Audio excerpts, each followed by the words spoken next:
जाए न कोई कहानी, देखो देखो है शाम बड़ी दीवानी, धीरे धीरे बन जाए न कोई कहानी। दिल पर है दिलकश है दिलदार नजारे हैं, आज जमीन पर उतरे कितने सितारे हैं। अगलो होश नमी दानम, हम है दिल है और जानम, बस दीवानगी दीवानगी दीवानगी है, ना कोई रहसन ना रहबर, ये इल्जाम लगे किस पर, बस दीवानगी दीवानगी दीवानगी है। All hot girls put your hands up and say Om Shanti Om. All the cool boys, come on, make some noise and say Om Shanti Om.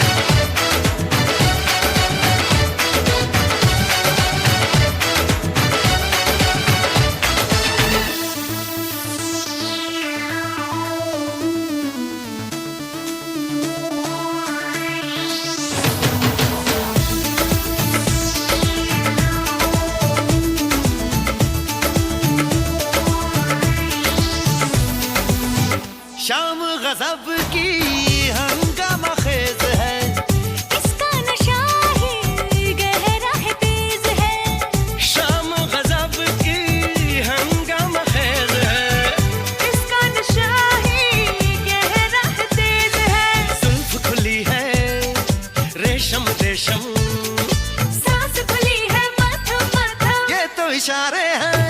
अगलो होश नमी दानम, हम है दिल है और जानम, बस दीवानगी दीवानगी दीवानगी है, ना कोई रहसन ना रहबर, ये इल्जाम लगे किस पर, बस दीवानगी दीवानगी दीवानगी है। Time has come. New 97.5. Make it your choice. Something for everyone. 97.5 FM. Music for you. It's all about you. U97.5 FM, Hot Like Pepper, Multicultural Radio. Power to the listeners. It is now time for Major News to the Hour, brought to you by Crystal Beverages Company, Super Quality Supermarket, Sheikh Lisha Limited, and the Trinidad and Tobago News Day.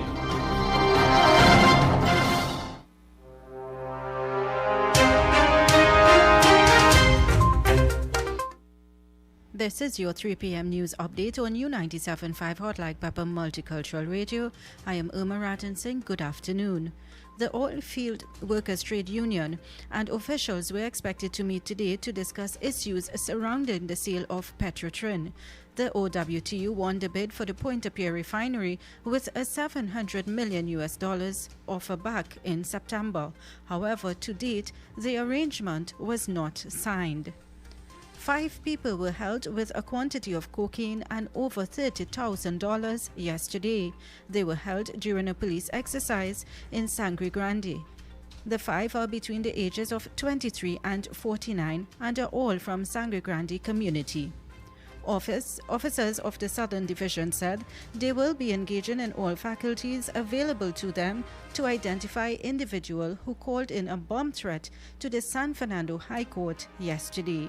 These are some of the stories making news at this time on U97.5 Hot Like Pepper Multicultural Radio.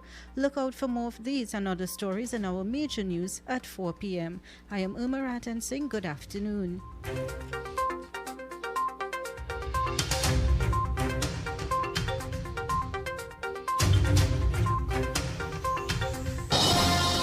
That was Major News to the Hour, brought to you by Crystal Beverages Company, Super Quality Supermarket, Sheikh Lisha Limited, and the Trinidad and Tobago News Day.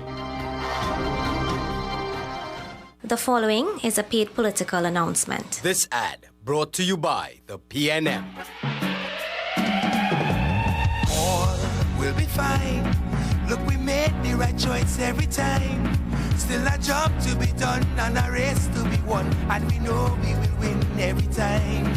Just keep the faith, heads up high. We're together in this, you and I. Yes, the job will be done and the race will be won, and we know we will win every time. And we go vote for the love of we country. We go vote to protect the treasury.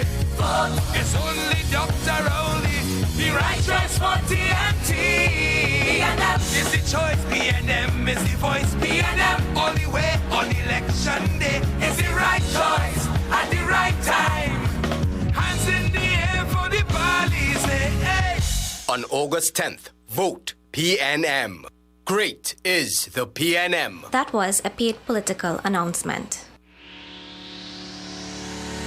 Kathy's Cool Spot Enterprises Limited, number 86 Pearville, opposite the TSTT Exchange in Mayaro. We specialize in all types of meats, dry goods, liqueur, beverages, ice, LPG, gas, motor oils, stationery supplies, and photocopying. We also provide rentals of tents and chairs for your every occasion. Come in and take advantage of our specials at reduced prices on liqueur, wholesale and retail. We are open every day, even on public holidays, for your convenience. TT Post services are available here at Kathy's Cool Spot Enterprises Limited of number 86 Pearville, Mayaro, where our friendly staff will be happy to serve you. KY's Electrical Supplies Limited of Southern Main Road, Canoopia, for all your plumbing and electrical supplies, water heaters, filters and water pumps, plus all parts for Gould, Pentax and Leo pumps. Choose from leading brands such as Cooper, Varma, BTCino, Leviton and General Electric. Call 665-6954 for more information. KY's Electrical Supplies Limited of Southern Main Road, Canoopia. Visit Eddie's Pharmacies Limited newest location inside JTA Supermarket, C3 Center, Current Village, San Fernando. They offer blood pressure, blood sugar, cholesterol and pregnancy testing, as well as all pharmaceutical products and over-the-counter drugs, along with CDAP prescriptions. Sagicor Caricare International Medical Card, Guardian Life Provider Card and Republic Bank points are all accepted at their 3 locations of Eddie's Pharmacy Limited. RS Building, Rocha Douglas Road, Barrackpore, GN Building in Pinal, and C3 Center, Current Village, San Fernando.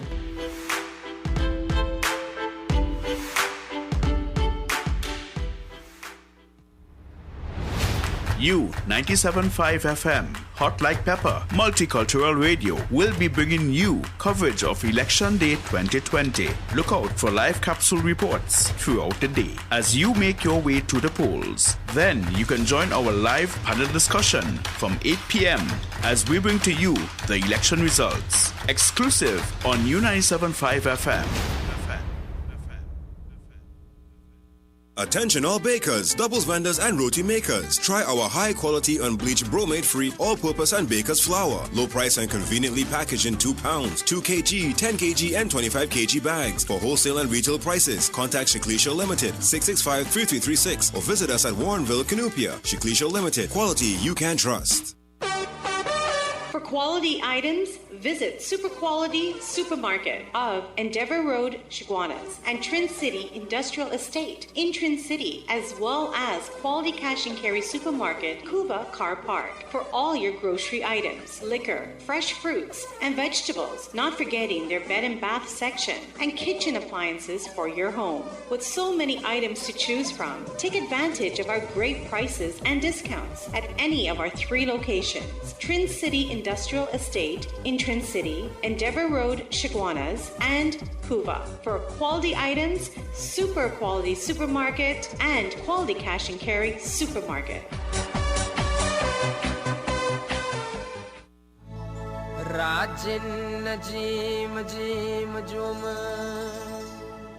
Hello, I am Rajendra Ramprasad, your PNM candidate for Couva South. I ask for your support to take Couva South into government and to improve the quality of life for all of us. I have specific plans to create jobs, to improve agriculture, to revive Point Lisas, and to develop our infrastructure, also to enhance security.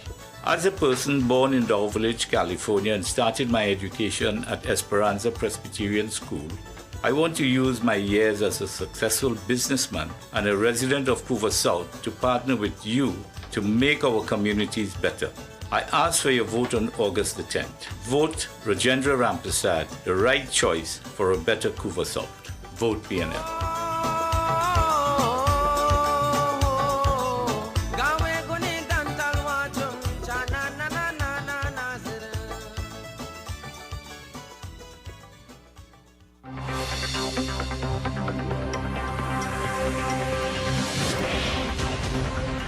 Just about 10 minutes after the top of the hour, broadcasting live from Couva, Central Trinidad.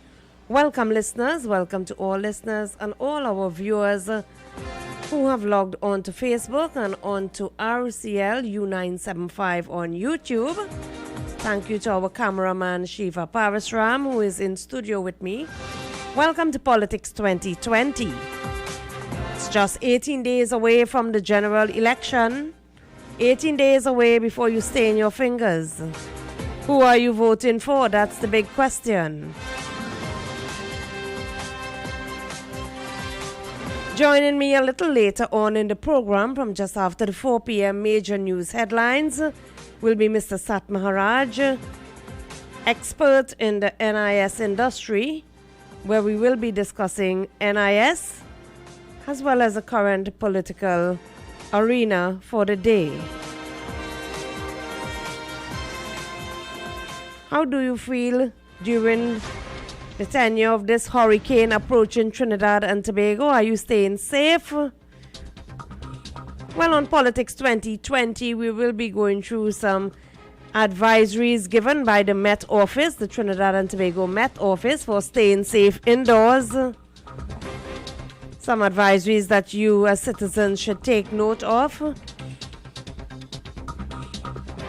I know this issue of laptops being placed on the book list of school children have disturbed many parents. And with the discovery of these new 2 COVID cases, possibly community spread evolving, is of disturbance to many people, many families. You know, this year it's back to school time. It's going to look very different. I know how hard it is for all families across the country. It's hard for the kids who wants to get back to their normal routines, to see their friends, to mix, to learn, to be educated. It's hard for parents struggling to balance work and childcare commitments. And it's hard for educators who more than anything wants to be with their students. Everyone wants our school to reopen. The question is how to make it safe and how to make it stick. Any plan has to start by getting cases down in our communities. That is to stop community spread. That is the first step. That means each of us wearing masks and following social distancing guidelines. It means effective testing and tracing and ensuring that you and your workers have the protective equipment they need to be safe. And everywhere I go and traverse across TNT, I don't see social distancing, particularly at the bars and the pubs, particularly at stores, certain stores, you don't see social distancing. As long as we have to keep learning remotely, we need to ensure that students have access to broadband and other forms of technology no matter where they live. Every single student should be able to access high-quality distance learning. We can't allow this pandemic to further exacerbate the educational disparities that already exist within our country and within our communities. How do we get over that? I see the lines already ringing. It's already going off the hook. Caller, you can call me back now. 636-7547 or 227-5739. And let's go right to the lines. Hello, good afternoon. Welcome to Politics 2020. Honorable Anne. Hi, good afternoon. And all the rest of the talk show. I'm alone in studio today until Mr. Satmara joined me from 4. So you're a lone ranger. Well, Yeah. keep strong. Make sure you close the door. Well, They know I'm what they're really doing not to journalists. alone as long as you, the callers, are in my company.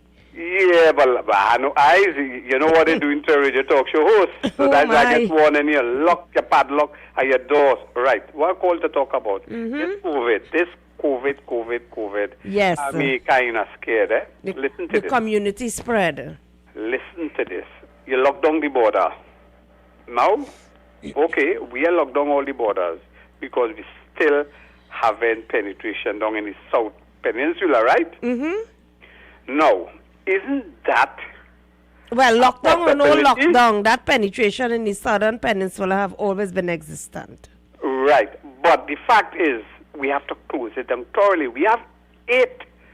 No, not 8. We have 14 Damien vessels to patrol the border, which is new vessels.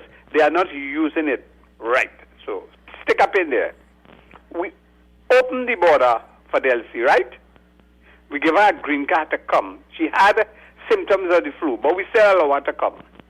They say they had a meeting and they were discussing COVID with her. How does that meeting relate to what is happening? Brazil is rampant in Brazil. Brazil and Venezuela is basically a see-through border. People traverse through and from. And then we have people coming in from Venezuela on a regular basis. When those people come in, some are caught and sent up to North Chaguaramas. But a lot of them slip through. We don't know where they're going because we are holding them. We don't know if they have the virus. The other thing is the taxi drivers and the people who transport Who come them. in contact with them, that's right. I made that point sometime earlier. Right. So we don't have a clue. We don't have control, proper control. Yeah, and we supposed to deploy the people who we feed and getting fat up in the army base down there, and every car that comes out from that area, most of this area, we look at it and see if everything is going. Now, the minister, I just call him Health Inspector Kuso. You know, he like to investigate. I want him to tell me the statement he made, if it made sense. You're saying all the Venezuelans are free to go. They have no charges for getting COVID tests and things like that. He pleading for them. Do you think the illegal ones will go? And if the illegal ones will have this...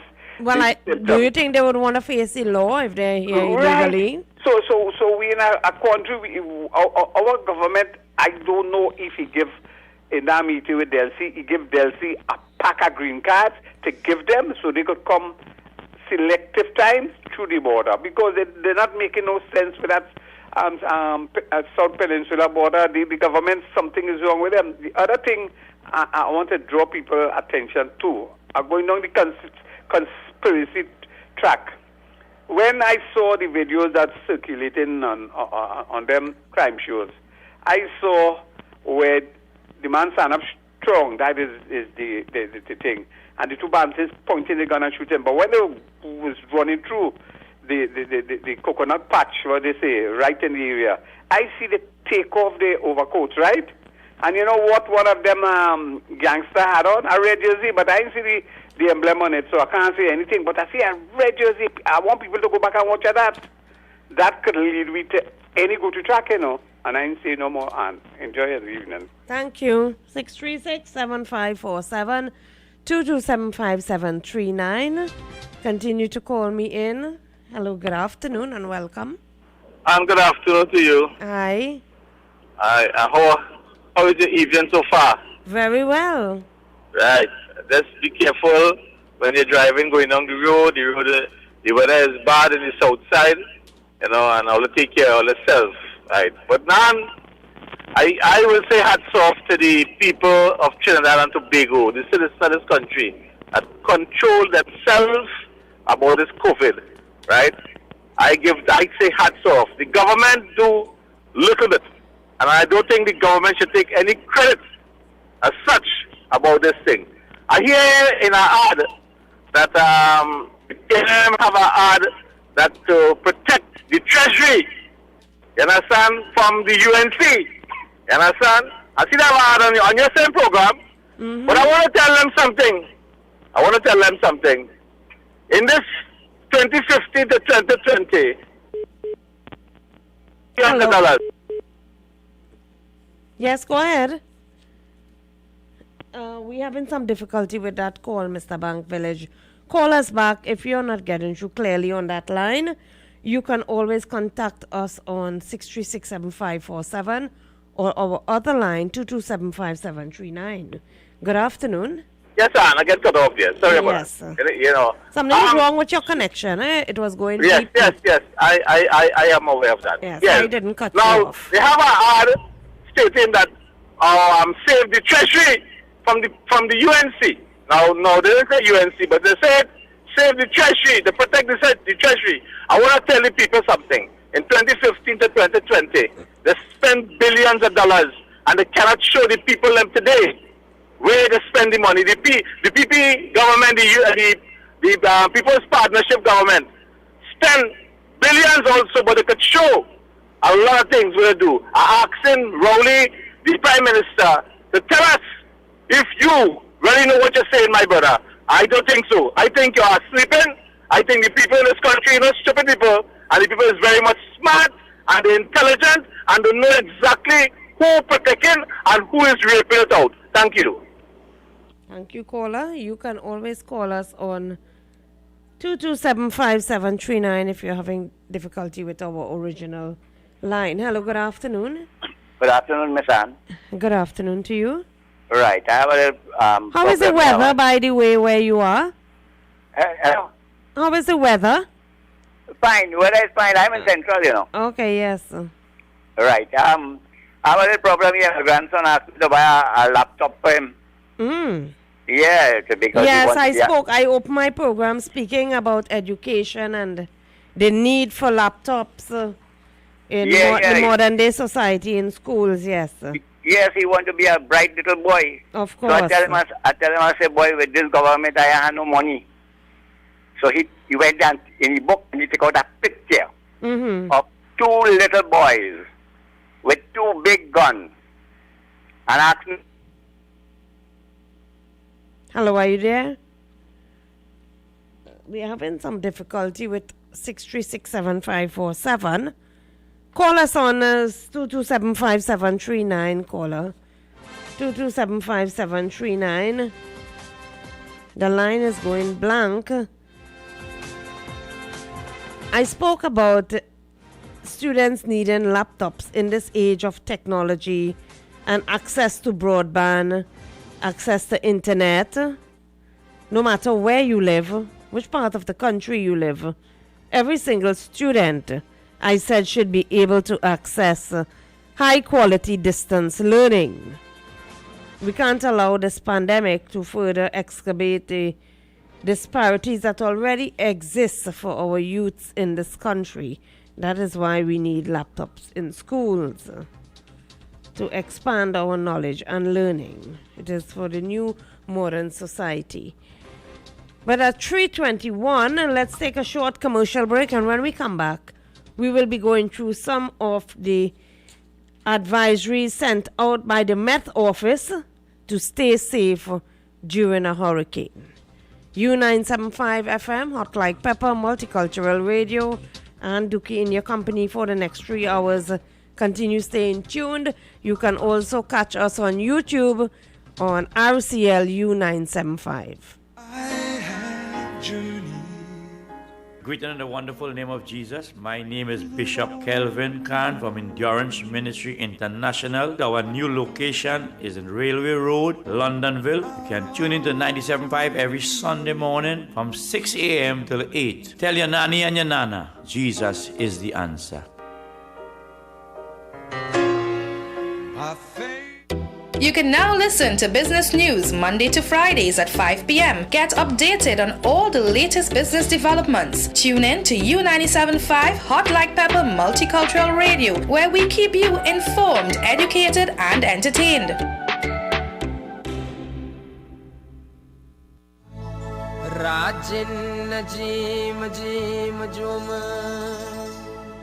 Hello, I am Rajendra Ramprasad, your PNM candidate for Couva South. I ask for your support to take Couva South into government and to improve the quality of life for all of us. I have specific plans to create jobs, to improve agriculture, to revive Point Lisas, and to develop our infrastructure, also to enhance security. As a person born in Dow Village, California, and started my education at Esperanza Presbyterian School, I want to use my years as a successful businessman and a resident of Couva South to partner with you to make our communities better. I ask for your vote on August the 10th. Vote Rajendra Ramprasad, the right choice for a better Couva South. Vote PNM.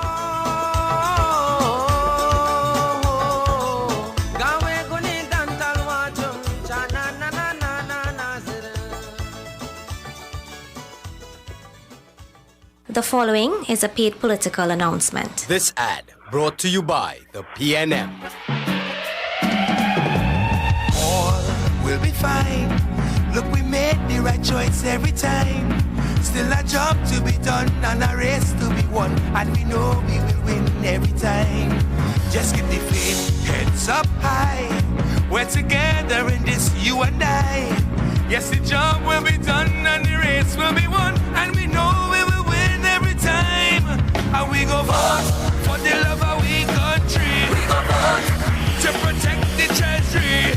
Vote is only Dr. Rowley, the right choice for TNT.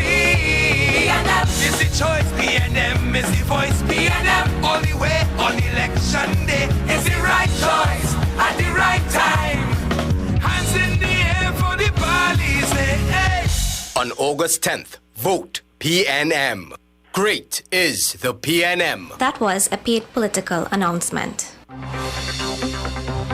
Welcome back, listeners, to Politics 2020.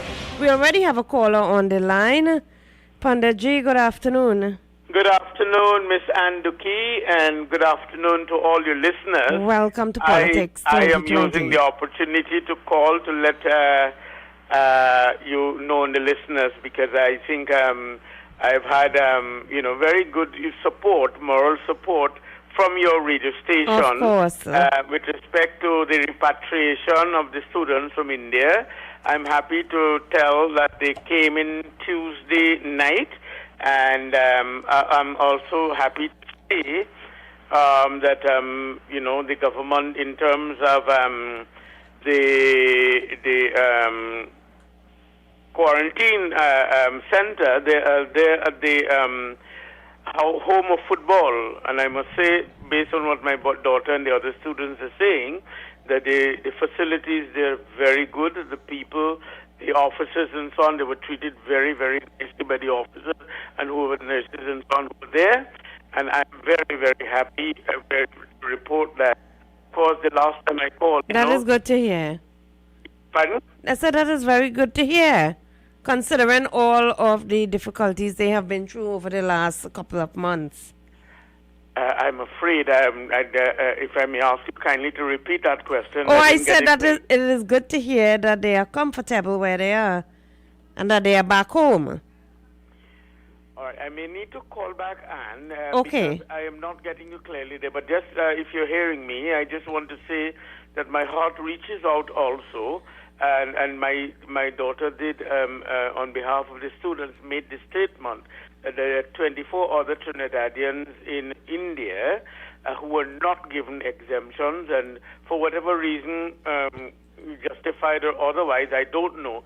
But we feel very sad about that, And yet again, I am on behalf of the students and all others, making a very, very desperate appeal to the government to do whatever it can, because the experiences they had there, was not easy. Thank you very much, and if anything at all, I will call back. Okay, thank you, Pandit. That is the pundit who had his daughter in India, and he had seek to express his difficulties with us through this program, Politics 2020. Good afternoon, welcome. Hello, Anne. Hello, Miss. And the weather has now started to change here. Yes. We're getting some serious rain, you know.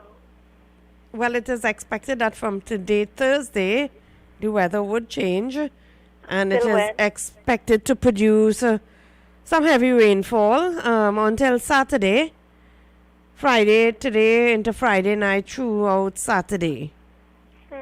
Okay. Right, I just thought I'd call and tell you it has started. Right. It is expected that there will be an accumulation of about 1 to 2 inches of rainfall. All right. It have been downgraded a bit. It's not as severe as some people had predicted. Yes, it's a tropical storm, but you still have to be careful.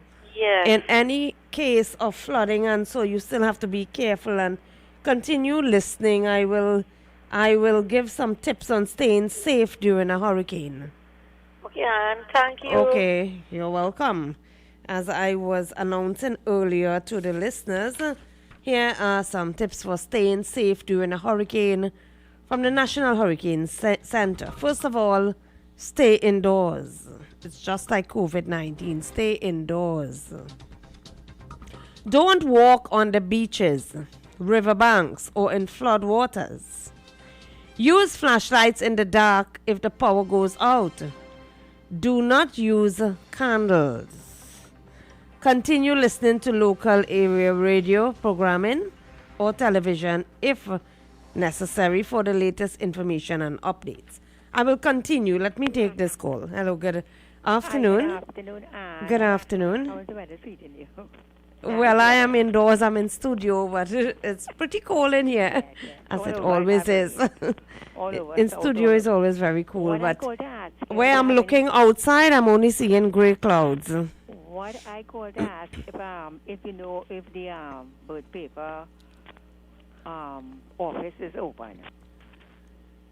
Well, that's a good question. I can't say if it is open, but I know that if you have to see them, they were taking calls.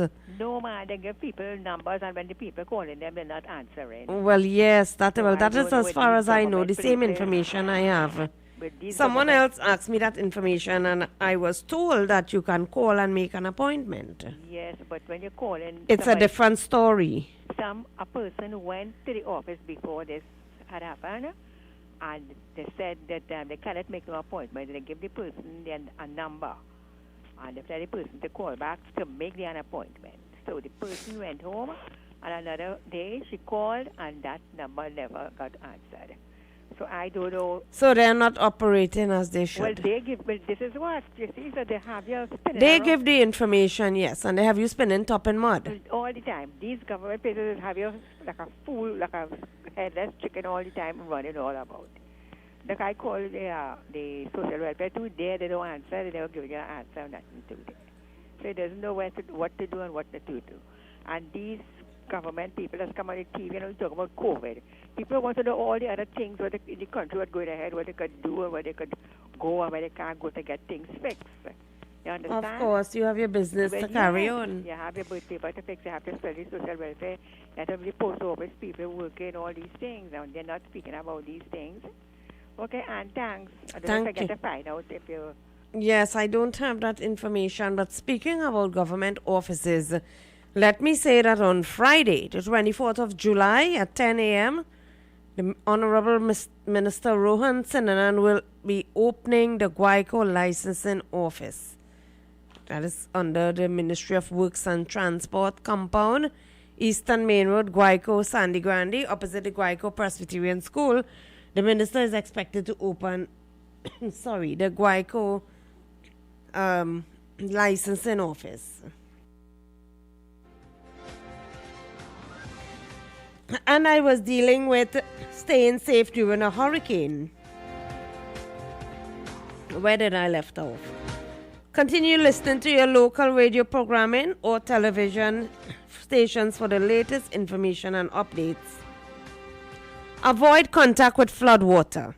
It may be contaminated with sewage or contain dangerous insects and animals. Turn off the power and water mains if instructed to do so by the local authorities in your area. And for staying safe outdoors, don't walk, swim, or dive through floodwaters. Just 6 inches of fast flowing water can knock you over, and 2 feet will float your car. If caught on a flooded road with rapidly rising water, get out of the car quickly and move to higher ground. Don't walk on the beaches or riverbanks. Don't allow children to play near floodwaters. Avoid contact with all floodwaters. Remember, it may be contaminated with dangerous insects, animals, or sewage. Let's hear what this caller have to say. Good afternoon. Hello, good afternoon. Caller, are you there? Apparently not. 636-7547, 227-5739. We seem to be having a little bit of a difficulty with the original line. The calls are not flowing properly. 636-7547, 227-5739. And if you're not getting me, you can always WhatsApp me on 3784975. That's 3784975. Stay out of areas subject to flooding. Areas that you know would flood year after year, try to avoid that. Obviously, if you live in a certain particular area, you can't leave your home. Well, like underpasses, dips, low spots, and so on, it can become overfilled with water after a hurricane. Look at what happened you would have recalled what happened in Greenvale just a year ago.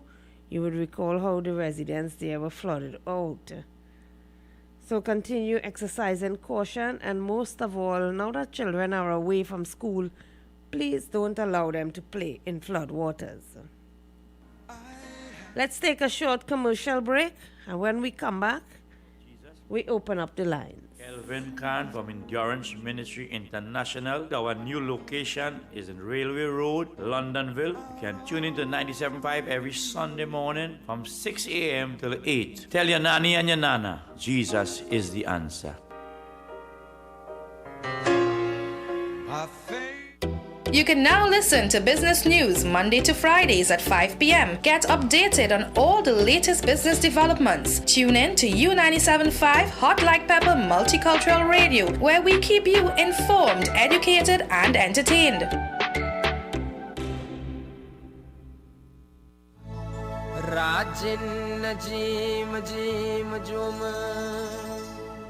Hello, I am Rajendra Ramprasad, your PNM candidate for Couva South. I ask for your support to take Couva South into government and to improve the quality of life for all of us. I have specific plans to create jobs, to improve agriculture, to revive Point Lisas, and to develop our infrastructure, also to enhance security. As a person born in Dow Village, California, and started my education at Esperanza Presbyterian School, I want to use my years as a successful businessman and a resident of Couva South to partner with you to make our communities better.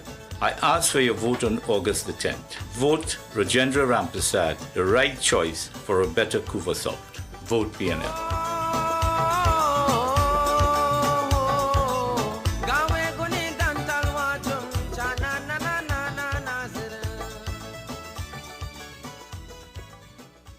The following is a paid political announcement. This ad brought to you by the PNM. All will be fine. Look, we made the right choice every time. Still a job to be done and a race to be won, and we know we will win every time. Just keep the faith, heads up high. We're together in this, you and I. Yes, the job will be done and the race will be won, and we know we will win every time. And we go vote for the love of we country. We go vote to protect the treasury. Vote it's only Dr. Rowley, the right choice for TMT. PNM is the choice, PNM is the voice, PNM only way on election day is the right choice at the right time. Hands August 10th. Vote PNM. Great is the PNM. That was a paid political announcement.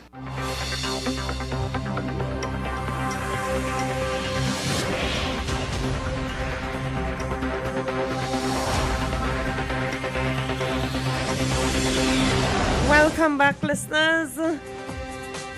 And a man who is always on time, Mr. Sat Maharaj, is already here in studio, but he will be coming on just after the 4 p.m. newscast. Okay, listeners, and let me just tell the listeners out there, Mr. Maharaj and I will be speaking about NIS, its pros and its cons. We will be opening up the line to you, the listening public, but not immediately. Just about 4:30, I will open up the lines for you to get into contact with him. Okay, I just want to let our listeners to pay attention to that. So you can call me in meanwhile now, 636-7547 or 227-5739 if you have any issue that you wish to discuss, anything on your mind. Good afternoon, welcome. Hi, and good afternoon. Good afternoon. And I get the feeling that this PNM, if they win the election, and this is my take about it, they're going to take off all the subsidy of that gas and that fuel. They are accustomed doing that. And if they do that, you know what's happening when they take off, when they raise the price of gas and diesel in the country. Yes. The whole thing is about. It's going to make people's lives a lot harder. So. Why do you feel that the PNM would win? I say if they win, because if you look at their track record with the gas, what they do with the gas and the diesel, in their first budget they always raise it, and they continue to raise it. Well, not only the PNM, don't you think every government does that? Well, the UNC never did raise it. The UNC never raised it. It went up with the PNM. You do some research and check it. 636-7547-227-5739. Every government has to subsidize its citizens, and you have to pay taxes. That is how the country would run. You cannot get anything for free. Just like this issue with property tax. People expect to escape that. How do you think you would function? How would you get your roads paved and your grass cut? And so on. Hello, good afternoon, welcome. I call him back again about that property tax. Uh-huh. It's not, and I don't like to hear when people say that people do not like to pay property tax. I don't think anybody have a problem with paying property tax. The problem that they have is the amount of tax that they want to charge them. That's the problem.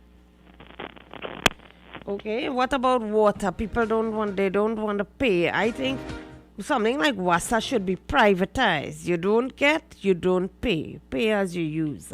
Hello, good afternoon. Afternoon, Miss Anne. Hello, Mr. Morales. You alone there this evening? Yes, I have a guest in studio, but he'll be coming on just after 4 p.m. Here is now. I'm trying to figure out the math. If you have 24 children stuck in India, 24 students, they brought 6 or 7. Yes, that pundit that called his daughter was stuck in India. Yeah, well, I will study pleading with that on the screen. But I don't know if you're going in that direction. I think I should bring everybody from India because due to the complex traveling from India, I think you have to make from India to make a stop. I think. Yeah, you cannot come from India direct here. Direct, yeah. Unfortunately, so why didn't arrange and give all the students exemption one time, bring over everybody one time, instead of having us hanging over there? Well, boy, only the Minister of National Security can answer that. Yeah, because I think for some reason, people, not really people, but I'm in agreement that all students should have been allowed to come. I think the students should have been given the first preference. First preference, yes. Yeah, first preference should have given a little priority. So, but I'm trying to understand. So, I cannot agree with David Maharaj. He is my favorite person. But you say give him a little list because we're not seeing that kind of constant or format in bringing back the bread. That kind of, we know it's challenging with the health sector and thing, but we still ain't seeing any level of format in bringing them back. And that's my little thought there. But I'm glad the pundit and tongue so happy. All of us are so happy to know your child was over there for so long and yes, and he pleaded and he finally got through. Yeah, but I don't know. the format and bringing them back is really kind of confusing. Yeah. Because I don't think in any natural common sense, either bring everybody just 24. You said 24, you mean, or 11, something so. Not to say that 100 or so, that number kind of comparatively small. Yeah, all right. Take care, bye. Okay, take care. Thank you for calling. 15 minutes before the top of the hour. Remember, at 4 p.m. we have major news with Irma Ratan Singh. Good afternoon. Welcome. Good afternoon. Calling from Cuba right here, and close to your station. Hello. Welcome. Yeah. People don't have no problem paying taxes, but do we get what is due to us? No, we don't. Look at the roads in Cuba here. I call it from the Roystonian Phase 2 area. The roads are despicable, right? That people don't get water. They have drains, need cleaning. I know here Rowley on our next radio station, Bolin, when he's driving on Westmoreland. So once Westmoreland and Glencoe and Bayshore and Maraval is good, the hell was with everybody, right? People talk about putting back the and people have to be insane in their brain, because the UNC does work. They're perfect. I could tell you they're perfect, right? Kamala went to fixing all kind of thing on the East-West corridor last time and neglect her people. She should come down Central and South and start to fix the place. Look at the DB campus, ignored. The hospital in Cuba here ignored, although it's serving our purpose there, because it's also that bad mind people in APNM running things. The DB, the school in, have a host of that school working at 90 and 75% complete. They want completed for the children to go to school, and school is very, very important. The laptops they take, the school feeding they take. Oh God, man, what is it going to take? We life. You see, if this PNM come back in this country, we got to run to Venezuela. Okay? And hello, caller. Let me engage with you a bit. And when the UNC was in power under the People's Partnership, why didn't their first priority be the Caroni workers? I don't know. Who put them there? Honestly, I don't know. Kamala heard there. She heard really bad. I don't know if she thinks she was going back in power or she might do it in a second term. She did say she makes mistakes, and I think she should try to fix up the Caroni workers, right? And try to fix Central and South, especially roads and water and so on, right? And the criminals from the East-West corridor that migrate, come down here, rent, and I don't know why people rent these fellas under their homes and all that thing, right? And Gary Griffin needed to do like what Burroughs used to do, wipe them out, because we fed up over 25 years when we putting up with this. Even Gypsy had a song called Little Black Boy. I didn't make that song, you didn't make it. Gypsy made it. He saw what was going on at the time, right, over 25 years ago, and he made that song. We living in a real back to front country. Venny, they locked the front door and they opened the back door, and Venny coming in free, from what I've been hearing. So we really live in a back to front society. Maybe we should call back the white people to run it, the Queen of England, because we really need a strong hand to run this country. Thank you. Thank you, caller. 636-7547 or 2275739. Good afternoon. Welcome. Hi, good afternoon. Me again. I was getting a little difficulty. Are you hearing me now? Yes, I am. Okay. I am. I was getting a little difficulty there, but I'm hearing you clearly, and Right. I'm also happy that one of your callers mentioned something that I just Yes, he wanted to know how many students All were right. allowed to come back. There actually were 5 students among 29 TNT nationals in India.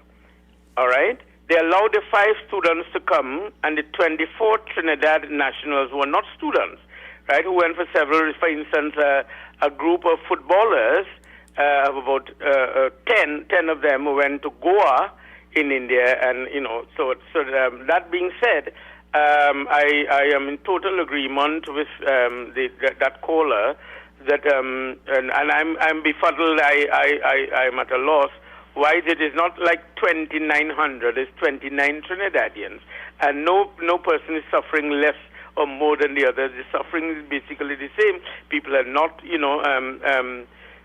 their money and places to stay and all of that and so on.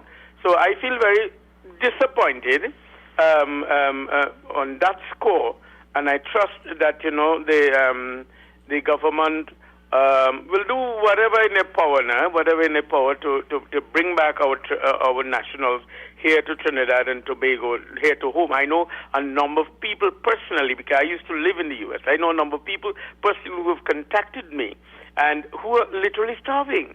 They're depending on handouts. One of them have been put on the street because the person whose home he and his family was staying, right? They said, look, we can't. They went for a couple of days and is close to a couple of months, you know. So I'm using your registration, and the original point I made when I had called before is the fact that I want to thank you and your registration and your host, and for giving me an opportunity as a parent, speaking on behalf of the other students, to highlight our cause.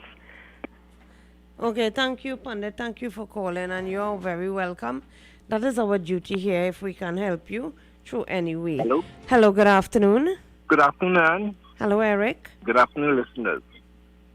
And we keep talking about all sorts of things on this program, but somehow or the other believe that Trinidadians still believe that we could get something for nothing, We talk about property tax like if it is a sin. Like if you pay property tax, somebody's stealing something from you. And you must know that if you don't pay property tax, when you go to the IMF, they will tell you, we're not lending you any money from people who pay in property tax. So make sure you implement property tax, and then we will lend you money. They will tell you that. At the end of the day, we have to remember that this is our country, and nobody's going to give us anything. There's no such thing as a free lunch. My other friend, they're complaining about potholes on the road. That is a symbol of corruption. If there was money, the road would be fixed. More than almost $500,000 more than that spent on imaginary roads right here in Central. You can't find the roads, you can't find the material, you can't see nothing done. And if you support that type of corruption, how are you going to fix your road? The other part of the corruption in the road fixing mafia is that you pay people millions of dollars to sheet your road, and you have to turn around next 36 months and fix pothole. Something is wrong. Some public servant in league with contractors is allowing contractors to perform shoddy work, and when they finish and the road mash up in a few days' time, you start to yell at the government, the roads are pothole. It is really, these mafia that exist in the country, they have no respect for you. And you have to understand that what we have to do is to cut out the graft and corruption in the country, and we'll have a better society. Because at the end of the day, main thing we must remember is that nobody's giving us anything for nothing. And you got to talk about the price of gas. What you do with gas, you remove the subsidy, not because you want to, because you have to. You have no other choice. I don't know if somebody believes that if the UNC came in office in August 11, the price of gas, which right now is $4.97 a liter, will probably go down to perhaps $1 a liter. I don't know if they believe that. Where would the money come from? Somebody knows something about how this money is going to come in, but I don't know where it's going to come from. So at the end of the day, and I'm just saying, I want people to be discerning when they talk about the question of money in the country, because the country right now has a paucity of funds. Half of countries are shut down. We can't even export to people who don't have money to buy. It's a depression right around. And if we don't manage the little that we have, how are we going to live? Right? So I just want to leave it at that. How about Thank you. Thank you for calling in, Eric. Listeners and viewers on YouTube, RCLU 975 FM. Hello, good afternoon. Good evening, Miss Ann. Good evening. I want Eric to know that this government spent $320 billion, $20 billion more than the last government. That's the first thing. And don't talk about contractors and paving road. They paved the road in San Grande for the local government election. The PNM government paved it, and every piece of paving come out. Just as the election done. All come out. So don't let Eric come and talk rubbish on the radio. Thank you. Caller, you know what amazes me is that when the last government, the People's Partnership, was in control, a very same thing happened, right? And people tend to forget that. Hello, good afternoon. Afternoon, Ms. Ann. Hello. Hello, you're Yeah, alive. I hear they're beating up on this laptop. But what I would like for us to do in Trinidad, the first thing we need to do is extend the broadband network, talk with GSL and B-Mobile. Yes, so we I can spoke about that. Yeah, yes, mentioned it. Every nook and cranny of Trinidad will have Every network. child in every part of this country should So be from able to Toco access. From Yes. Toco to Cedros to Guaya, right? So the first thing, before the laptops, we have to have the network, because some of the areas that do pick up, look at what by me, right? I have my phone have the, what do you call it? Wi-Fi, yeah. Right, but what happened now, strange but true, Digicel don't pick up a send the change, but the new system, the signal do weekly, don't get internet up by me, home lights and close, but they'll get it all like coming down printer and thing very strong. So the government will have to partner with these two companies and get that in place so it can make sense. It does sense you have the laptop and the internet service week.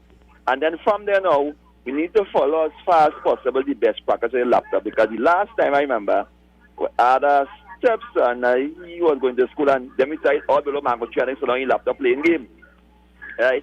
So we need to have Well, some that is where the control. parents come in. You have to monitor Right, so your children. Right, so that have some control, but I mean, that will be the way of the new norm now of because everything, even job, nobody the right application again. Them China, they know the right application. Everything is online. They apply online. They go to press buttons.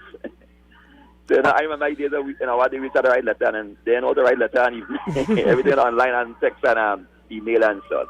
So I mean, that is first and the supervision. Well, another thing to step number 2 will to be improve all the labs, make sure all the schools are proper labs also, and then the teacher training.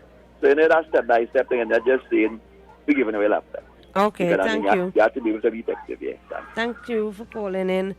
Listeners, let's take a break from the call. Well, we have the lines keep ringing. Hello, good afternoon. Hello, Anne. Good afternoon. Good afternoon, sir. Anne, people will be calling again. People will making noise. People have short memories. They have amnesia. Let me tell you something. I just only call you to tell you, don't let them raise your pressure. They are not. They can't do that. You take your time. You go down the road because all of them just forget from 2010 to 2015. And everybody will be settled after the election. And Kamala come back in power, she will carry down everything to zero. And she won't charge no tax. She will give back everybody subsidy. She will give back laptop. She will open back the cane refinery. She will open back the refinery, the oil refinery. She will grind cane. She will do this. Don't worry. When she come back, she will give all that. Even property tax, she won't even give all you. Because when you pay property tax, in fact, that if you don't pay that, you don't get your garbage pickup, you just complain. And all that thing will come back, she will come to zero and she will say, all you are paying for nothing because we like too much of freeness. Yes, thank you, caller. Well, if they want to live in a pie in the sky dream and forget and think that everything will be all right, let me tell you, it's you and I would have to live and pay taxes at the end of the day, whichever government is in power. You would, caller, just hold a second. Yesterday I would have read a statement and I said that whichever government is in power, please note that we are headed for very difficult times. Hello, good afternoon. Good afternoon, yes. I just listening to your callers. They're very, very interesting topics taking place. But one gentleman just talked about if they would back the price of gas, the country don't have money. That same fella, I don't know if he realized the country don't have money, but his government he's supporting right now want to spend $1.something billion to do the waterfront project in San Fernando, plus 33 other projects.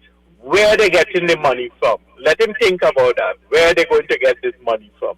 These people and them, they support a party. They're suffering. And yet still they wouldn't say, let's make a change. I don't know. These East-West Corridor people is the worst. They're the ones responsible for the state the country is in today.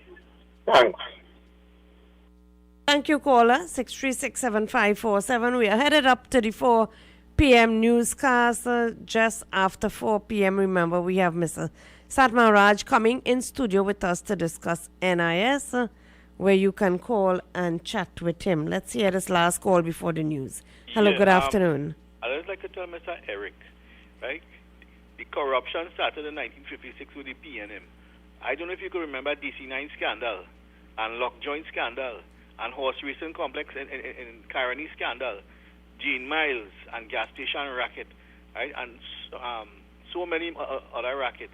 It's only when the country fall apart economically back in the 80s. It had nothing. I remember I couldn't get a work. I was like 19, 20, 21 and all kind of thing there.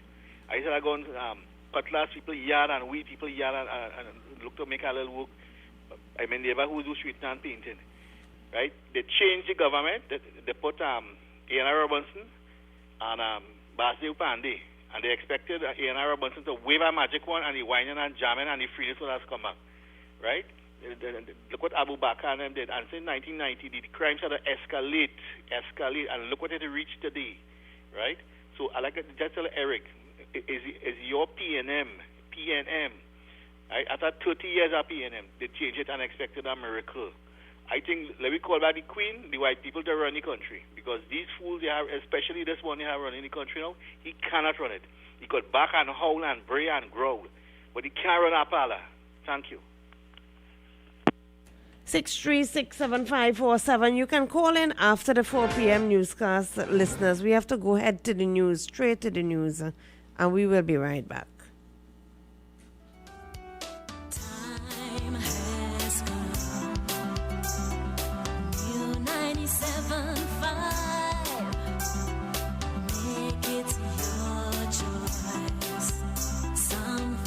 For everyone, 975 FM, music for you, it's all about you.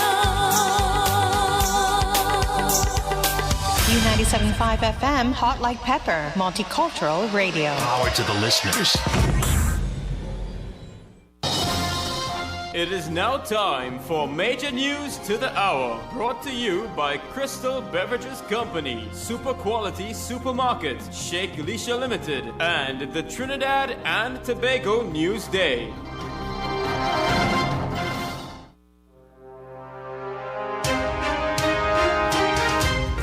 This is the 4 p.m. news on U97.5 Hot Like Pepper Multicultural Radio.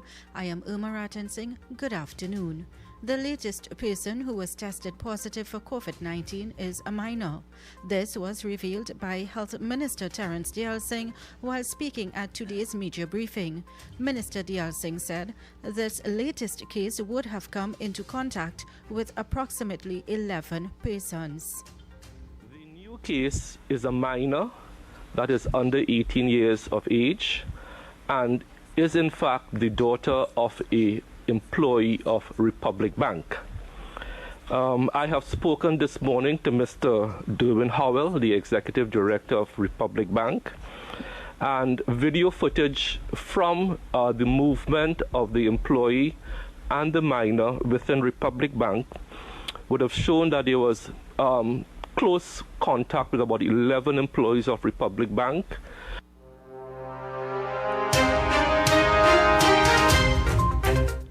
In light of this new case, the health minister stressed the importance of taking the necessary precautions as well as protecting our children. And we are asking persons, now that we have a minor who has in fact tested positive, it becomes more important that all the advice we have been given about children, which has not gone down well in some quarters. I am hoping that this new case sheds new light on how we have to protect our minors. The Sangre Grande Regional Corporation is on high alert ahead of the passage of Tropical Storm Gonzalo. This was revealed by Corporation Chairman Anil Jutaram in an interview with U97.5 FM. He said a meeting was held yesterday with all departments, following which measures were put in place. All is on high alert. All vehicles are already gassed up in some. Should in case an emergency should take place in the wee hours of the morning or the night, we are already unable We have currently allocated like 2,000 sandbags, and we have strategically placed sand in certain parts of our electoral areas, so it would not be a problem for burgesses to come down all the way to Ture or the Sangre Grande Regional Corporation stockpile to get any sandbags. We have decentralized that system. Mr. Juttaram said, however, work was being done ahead of the rainy season. He said some of the work is still being done. Pursuing all water courses, like cleaning, widening the certain water courses before any hurricane season came upon us. And that is a work in progress with whatever limited resources we have available at this point in time. We have made several recommendations for major water courses and tributaries to be looked after, especially in flood-prone and low-lying areas. The oilfield workers, trade union and officials were expected to meet today to discuss issues surrounding the sale of Petrotrin. The OWTO won the bid for the Pointe-a-Pierre refinery with a $700 million offer back in September. However, to date, the agreement was not signed. On Tuesday, Energy Minister Franklin Kahn indicated that the ministry was working on it. President General of the OWTO, Ansel Roger, held a media conference this morning. Last week, Prime Minister Dr. Keith Rowley also said they were close to signing the agreement. When we advertised this statement to be made here this morning as an update on the acquisition process, we were also anticipating that we would have closed that first phase, signing on the asset purchase agreement, and then moving on to the closing process. Now, this morning, first of all, I want to say to you and to offer an apology because we cannot at this time announce that we would have signed because we did not meet this week. However, yesterday we were called and informed that which meeting phase would take place today at 11.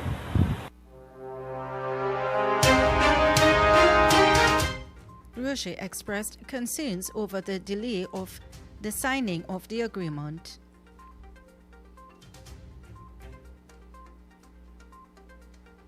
Going to benefit. Let me just remind all that every day that goes by is another day that a family, thousands of families, are denied an opportunity to put food on the table. Another day that goes by is another day of joblessness for thousands of people. But another day that goes by without this process being closed is another day where in the midst of an opportunity to put food on the table for all of those families, they are simply being denied. Officers of the Southern Division said they will be engaging all faculties available to them to identify the individual who called in a bomb threat to the San Fernando High Court yesterday. The courthouse had to be evacuated at about 8:38 a.m. when someone called the operator of the building and repeated 3 times, "There is a bomb in the building." At the time, several personnel, including Justice Frank Sipasad, who just last month had been mailed a threatening letter with 1 round of 9mm ammunition included in the envelope. As a result, the courthouse was evacuated. The premises were searched and the building was reopened at about 11:15 a.m. No bombs or incendiary devices were found. 5 people were held with a quantity of cocaine and over $30,000 yesterday. They were held during a police exercise in Sangre Grande. The 5 are between the ages of 23 and 49 and are all from the Sangre Grande community. They were held in an operation along Rivers Street, Sangre Grande by officers of the Eastern Division. The officers received intelligence which led them to the area where they searched the group. They found 38 grams of cocaine as well as cash. As a result of the drugs, the entire group was held. No one was able to give a reasonable account for the money, so that too was seized. Regionally in Guyana, the COVID-19 Task Force of Region 9 is very concerned with residents' attitude to the coronavirus disease pandemic. According to Guyana reports, foreigners are being smuggled into Marudi mining area, and families in multiple indigenous communities are encouraging their relatives to return from Brazil illegally, thus increasing the risk of the widespread COVID-19 infection. In light of these reports, the Regional Executive Officer Carl Parker says a number of drastic measures will be drafted and sent to the National COVID-19 Task Force for approval, considering that many persons are refusing to adhere to the guidelines that were established by the Ministry of Public Health to contain the spread of the virus. And on to the weather forecast for this afternoon. For the period this afternoon and tonight, Trinidad and Tobago and the remainder of the Lesser Antilles will be partly cloudy, with showers favoring Trinidad and the Leewards. There is a medium chance of showers becoming heavy and thundery in a few areas. Tonight will be mostly settled, with a few lingering showers. Seas will be moderate, waves up to 2 meters in open waters and less than 1 meter in sheltered areas. The current temperature is 28 degrees Celsius. And that's the end of the news to 4 p.m. Join us at 6 p.m. for more news. I am Irma Rattensing. Good afternoon. That was Major News to the Hour, brought to you by Crystal Beverages Company, Super Quality Supermarket, Sheikh Leisha Limited, and the Trinidad and Tobago News Day. Attention all bakers, doubles vendors and roti makers. Try our high quality unbleached bromate free all purpose and baker's flour. Low price and conveniently packaged in 2 pounds, 2 kg, 10 kg and 25 kg bags. For wholesale and retail prices, contact Shiklisha Limited 665-3336 or visit us at Warrenville, Canupia. Shiklisha Limited, quality you can trust. For quality items, visit Super Quality Supermarket of Endeavour Road, Chaguanas, and Trin City Industrial Estate in Trin City, as well as Quality Cash and Carry Supermarket, Cuba Car Park, for all your grocery items, liquor, fresh fruits, and vegetables, not forgetting their bed and bath section, and kitchen appliances for your home. With so many items to choose from, take advantage of our great prices and discounts at any of our 3 locations: Trin City Industrial Estate in Trin City, Endeavour Road, Chaguanas, and Cuba. For quality items, Super Quality Supermarket and Quality Cash and Carry Supermarket.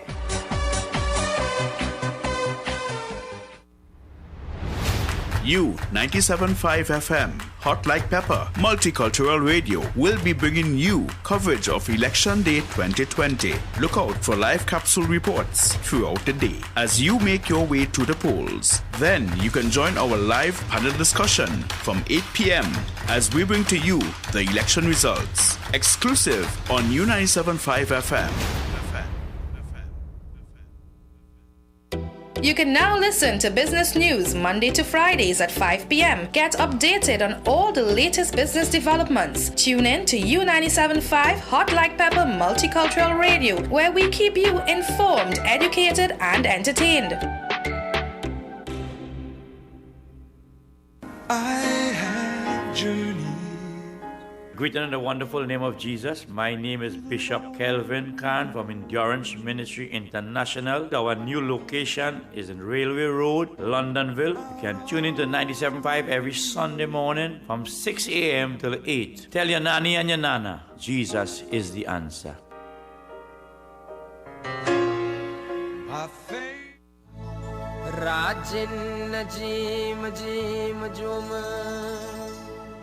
Hello, I am Rajendra Ramprasad, your PNM candidate for Couva South. I ask for your support to take Couva South into government and to improve the quality of life for all of us.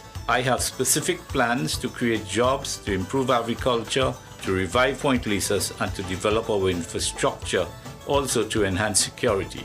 As a person born in Dow Village, California, and started my education at Esperanza Presbyterian School, I want to use my years as a successful businessman and a resident of Couva South to partner with you to make our communities better.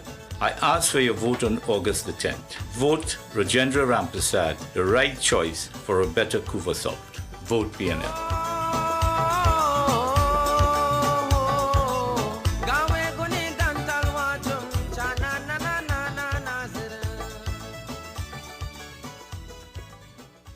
The following is a paid political announcement. This ad brought to you by the go vote for the love of we country. We go vote to protect the treasury.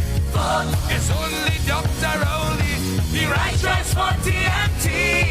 PNM is the choice. PNM is the voice. PNM only way on election day is the right choice at the right time.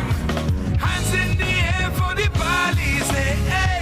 On August 10th, vote PNM. Great is the PNM. That was a paid political announcement. Just about 15 minutes after the top of the hour. Thank you, Irma, for that 4 p.m. news update. Continue staying tuned for live broadcasts and updates on the current weather system coming straight from the Met Office. And as I promised, we have in studio with us Mr. Sat Maharaj, NIS expert consultant. Mr. Maharaj, welcome. Welcome to the studio of U975 FM. Thank you, Anne, and thank you very much to the listeners. I just want to give an update on the last program, if I may. Yes, you may. Go right ahead. I had a lot of callers because I gave out my cell number, and which was good or bad? Which was good. I just had to take up some of my time.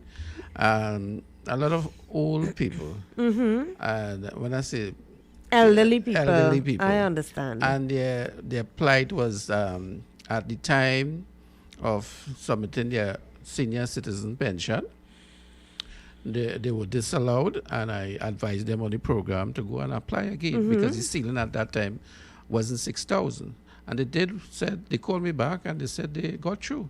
Okay. With their submission of their claims. Some good things came out of the program. That is very good to hear. And a lot of young people called me and expressed their opinion and said they clearly understood some of the terms and expression about the national insurance system, and they want me back. I said, call the station, talk to Mr.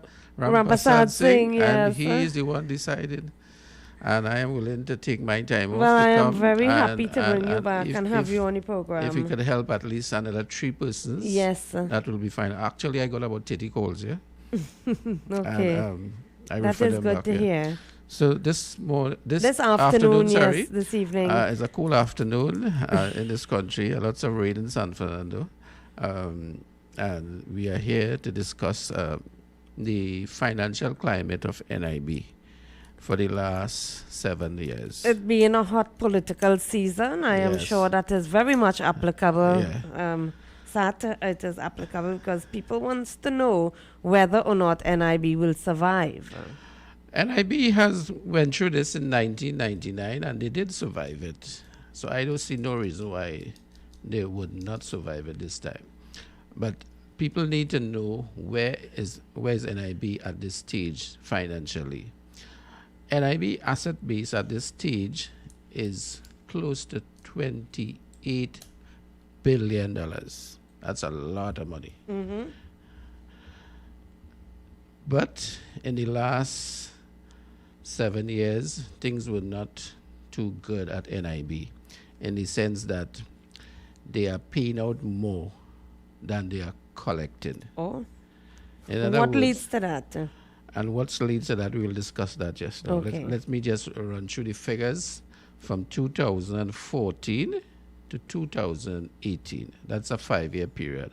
And these figures are on NIB website. That's nibtt.net. People can go and access it, they can read it, etc. But I know a lot of people do not understand it. So what I decide to do is to extract the most important figures and let your listeners know what's going on so they will understand better. The contribution income during the period 2014 to 2018, the total contribution income was $21.4 billion. So that's now why I'm using 2014 to 2018 is these are the financial report that are on the NIB website. 2019 and 2020 is not theirs yet. The payment that is made to the beneficiaries of NIB amounted to $23.3 billion over the period 2014 to 2018. Now, there's a difference there. There's a minus figure there. And the minus figure, 23.3 billion minus 21.4 billion is almost 1.9 billion, sorry. Now that's the money that NIB has to get from somewhere. And where they get that money to pay the benefit to these recipients is from their investment income. Fortunately, during the years 2016, 17, and 18, the investment income did well. However, with the COVID, both locally and internationally, that would not seems to continue. It will not suffice to remain the same. So once the investment income starts falling, NIB would be in trouble. Right now, they are in trouble. So that's what's going on with NIB and their money they are receiving and the money they are paying out. To the layman on the street, to break it down to their level, for every dollar NIB collects, they pays out $1.09. So they're at a loss. So they got there's not a balance on the scale. There's not a balance. And where the 9 cents is coming from, it's coming from their investment income, which is getting smaller and smaller. It's shrinking every day. Shrinking.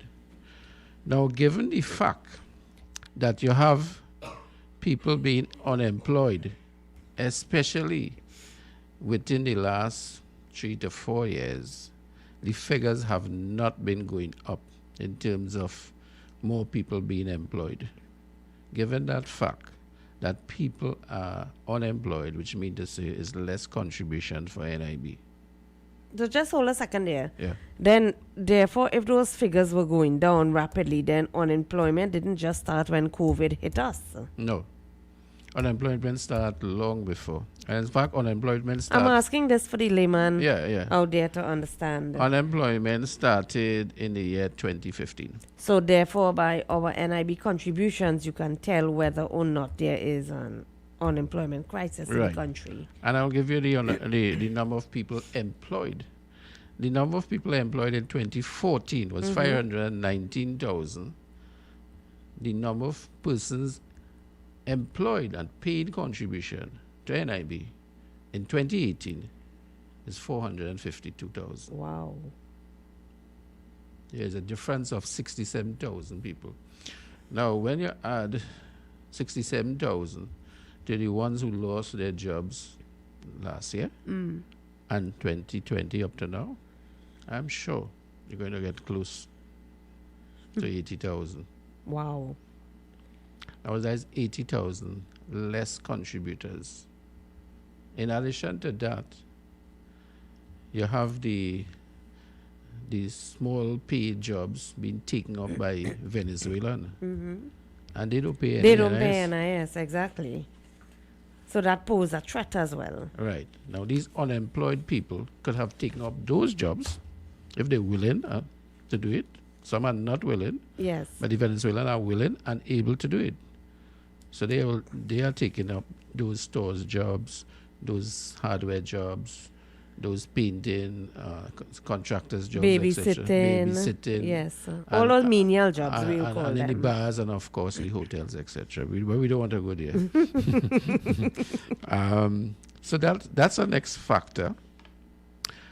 If some of them are capable of that is another story. That's another story, right. We had the closure of Petrotrin. Petrotrin, yes. And there's a lot of persons, especially these persons were paid in the highest class Yes, because they were of high course, paid. they were highly paid. So that's a lot of money being lost because of the closure of Petrotrin. NIB. And it wouldn't be just directly the Petrotrin employees, would be those who survive out of Petrotrin, the Right. subsidiary employees. Right, you have the downstream industry. Yes. You have a lot of contractors connected to Petrotrin, and they too will start downsizing, if not they closing down their business. Mhm. So they have less employees, so you will have a reverberating effect on all these contractors that are linked to the oil industry and even the gas industry. We found out even right here in Point Lisas, Point yes. Lisas, a lot of methanol We plant. have about 11 companies have mothballed. That's right. And went back. Right. When I So used, that would have contributed. when I used to work here in Couva at NIB, Mhm. on the 15th of the month, that is the last day to pay contribution. We had employers line up to pay contribution. I don't think that You don't is see that so- again. I don't see that again because a lot of them, I mean, they are paid online, etc. But at the end of the day, the figures are clearly demonstrated. It tells a different story. A different story. In addition to all what I just said, you have the downsize of the state enterprises. Mhm. Less ministry means less people employed. When the PNM came into power, they downsized some of their ministries. They closed down some. They consolidated a few, and that's mean there's less employee. And in addition to all of that, now you have COVID, which turn around every single thing. There's a less people being employed or being employed. I was just about to ask you that. Many employers have found that they can get the job done with less employees. That's right. Even NIB. So why not? Even NIB realized So why that. hire the extra employees when Right. you can get the job done? Last month, NIB sent home 110 employees because they realized they could get the job done Right. faster and easier and better. Hmm. And they took on some OJTs. Mm-hmm. So there's a challenge there, even with inside of NIB.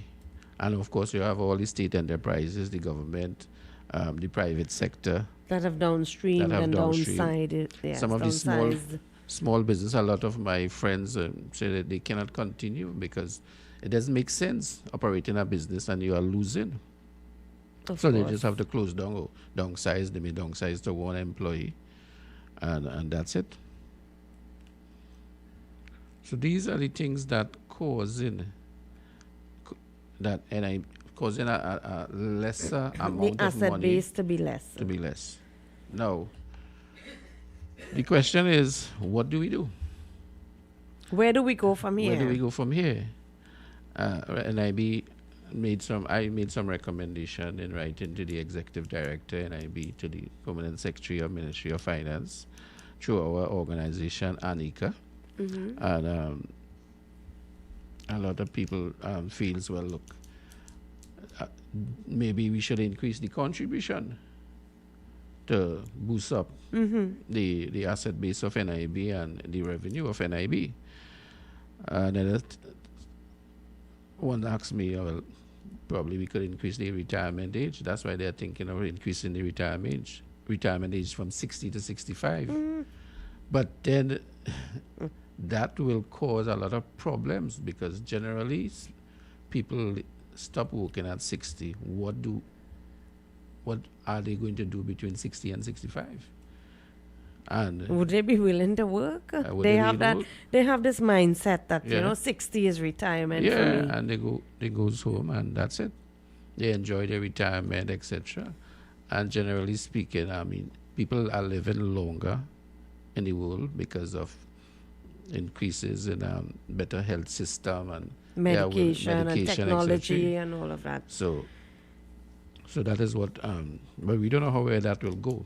That was one of the recommendation that NIB decided to advance to Parliament but it hasn't been accepted by the Minister of Finance as yet. Let's hope.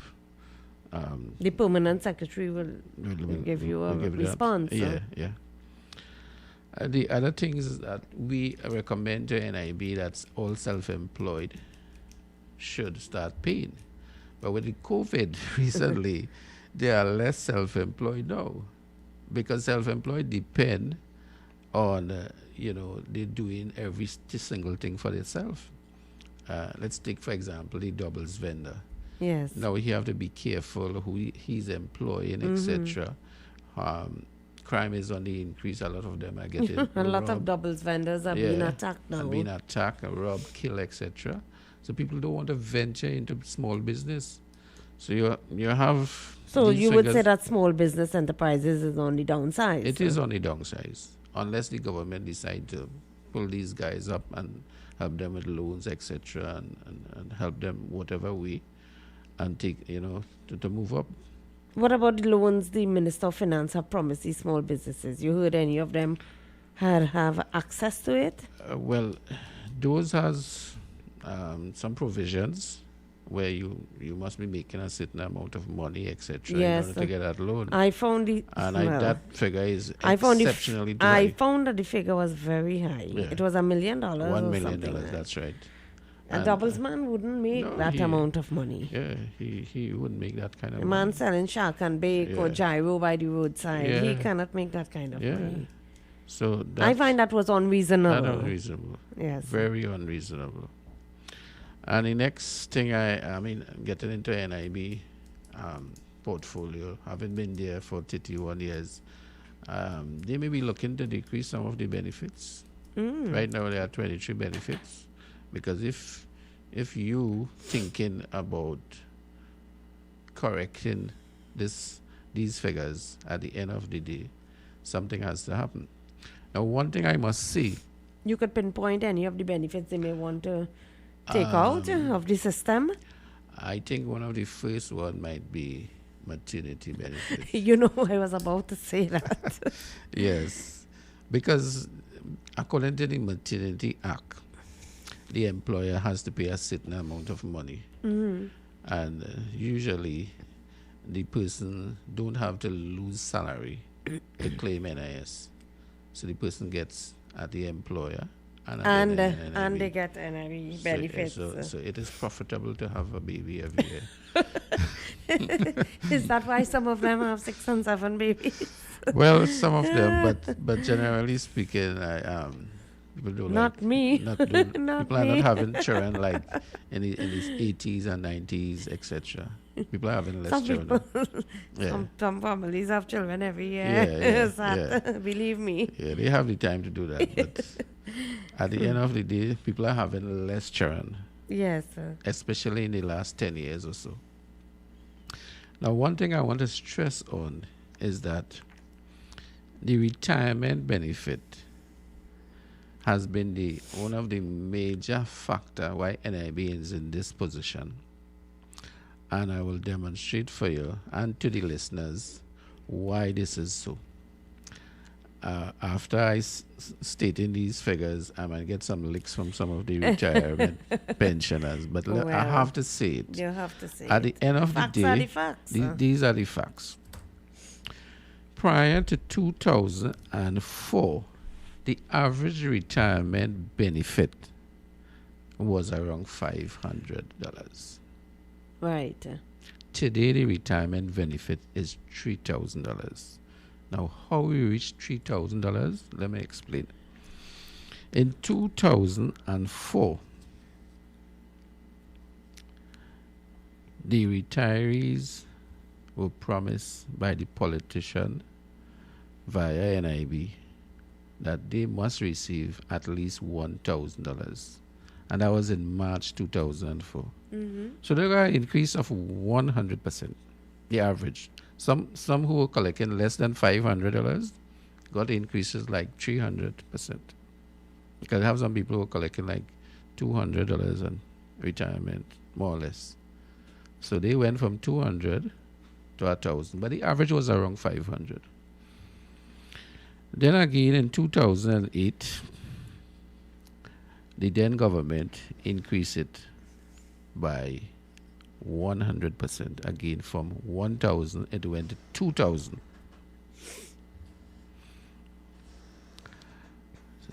Then again in 2012, in February 2012, the then government increased it by telling NIB that they must pay a minimum of $3,000 retirement pension to any insured who reached 60 and has 750 contributions or more. Mind you, the average retirement benefit payment to any retiree out there who collecting 3,000 from NIB, the real amount is not 3,000. The average real amount is around 1,800. Why is that? Because of the contribution. When they have a calculation for the payment class of retirement, what they will do, they will find an average of all your contribution.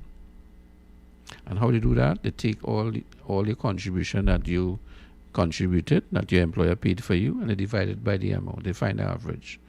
And that average will put you in a class that relate to average around 1,800. Some will get less. This morning, I noticed a guy, his retirement pension is actually 1,000. And NIB subsidized that by adding 2,000 to it. So you have like 90% of the retirement pensioners, their pension don't reach 3,000. It never reached 3,000. One guy came in my office last week, said, well, I got 1,000 contributions. And he understands once you make 750, that's 3,000. And he want to know how much more he will get. When I look at the contribution statement, I realize his real retirement benefit would be around $2,000. Maybe for the with the extra contribution. On the good he side, might it go would be to 2,000. 2,200, if so much. And I told him, you wouldn't get more than 3,000. There's this misconception by the general public out there that once they retire, your NIS, once they make 750 contributions, That's right. that they are entitled to $3,000. Yeah. But that is not so. It is not so. So NIB is subsidizing these pensioners, the retirement especially, well, only the retirement, by the tune of almost, I would say, 30%. Okay. And that's a lot of money. And that is what has caused NIB to reach to go downwards where it is. If they had continued with those rates, NIB would have been in a good position. Or be in a better position. As a matter of fact, the NIB is only, prior to 2004, the NIB only used investment income to pay benefits. The contribution income went to things like paying benefits. It wasn't the tune of the day prior to 2004. They just used the investment income to pay benefits. So they got all that money to do whatever other things they wanted to do. Now it's all their contribution income are evaporated into benefit payments. Listeners, you're tuned into Politics 2020, but this afternoon we are dealing with NIB, and we have in studio with us NIB expert and consultant, Mr. Sat Maharaj. We see the lines have been calling and buzzing off the air, but we will entertain calls in just about 10 minutes' time. Okay, callers? So just hold the line a bit. Go ahead, Mr. Maharaj. Yes, so between 2014 and 2018, NIB has lost close to $2 billion because of the fact they are paying out more than what they are collecting. That's an average of $400 million per year. And that's a lot of money. Of course. Now, who's going to pay for this? Who's going to pick up this? Who's going to pick up this? And the person who's going to pick up this is our children, our grandchildren, our great-grandchildren. Because NIB is here to continue. Their job is to pay benefits. They are here forever, even after we leave here. They are here. But if they don't correct the situation... They need some shaping in and shipping out. They do. They need, I think, they need to readjust the amount of benefits that they pay out. Right. That is the first step. Now, the average they collect every year is $4.6 billion, which amounts to around $1.7 million per day. Now, if they are losing money every day, this can't continue for too long again. How long will government subsidize it? Well, the thing about, government don't subsidize NIB. NIB generate their own funds, pay their own money. They're making their own investments. Yeah, they make their own investment. The time may come when the government will have to subsidize them because their recommendation, they have advanced all their recommendation, what the rate supposed to be, etc., based on the actuaries. And nothing is being done for the last 3 years, and they cannot force the government what to do. Let's hope after election, things correct itself, where whoever wins. At the end of the day, somebody got to pay for all these things that is going on.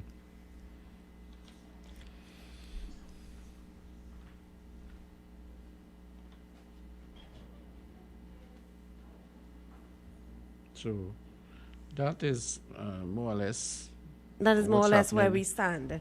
With the financial climate at NIB. That is where the financial status of NIB is right now. Okay. Well, listeners, let us take a short commercial break, and when we come back, we will begin to entertain your calls at Mr. Satmaraj. You can call in on 6367547 or 227-5739. Let us take a short break, and we'll be right back.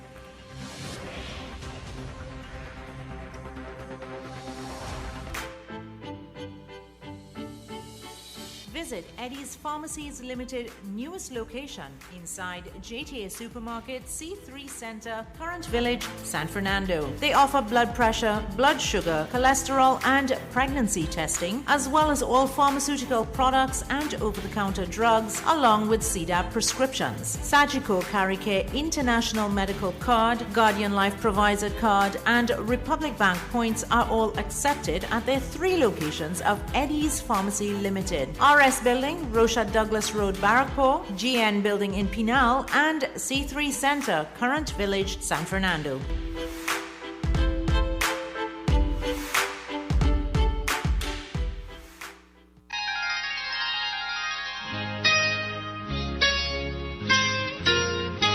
This is Samaru Ramru inviting you on a journey down memory lane with enchanting songs on the program Nightline, Mondays to Thursdays, 9 p.m. to 12 midnight. Let your heart sing along with the music on U975 FM, Hot Like Pepper, Multicultural Radio.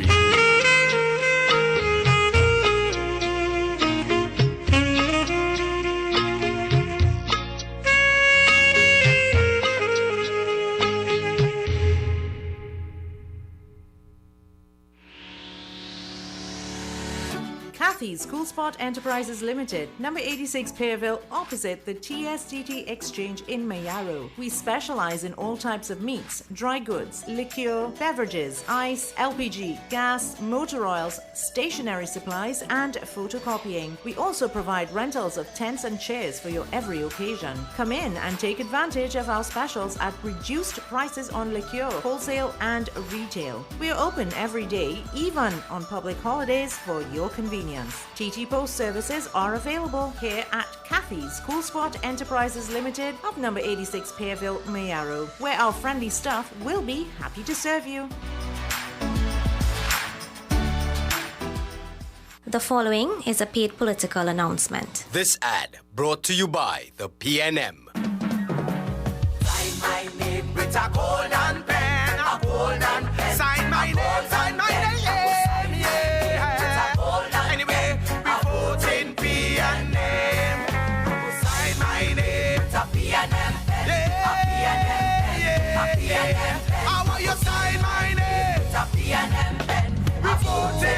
On August 10th, vote PNM. Great is the PNM. That was a paid political announcement. KY's Electrical Supplies Limited of Southern Main Road, Canupia, for all your plumbing and electrical supplies, water heaters, filters, and water pumps, plus all parts for Gould, Pentax, and Leo pumps. Choose from leading brands such as Cooper, Varma, BTCino, Leviton, and General Electric. Call 665-6954 for more information. KY's Electrical Supplies Limited of Southern Main Road, Canupia. The following is a paid political announcement. This ad brought to you by the PNM.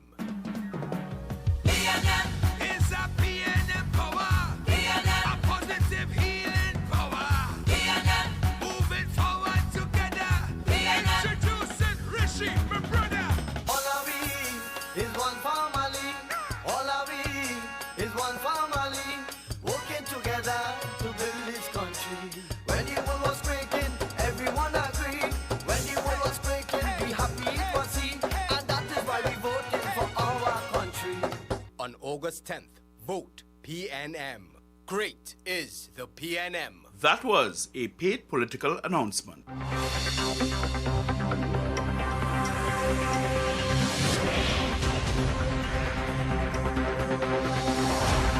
Welcome back, listeners, and to all our viewers on YouTube, RCL U975 FM. Welcome back to Politics 2020, where today we are dealing with NIS and your contributions, and where does the National Insurance Board stand today.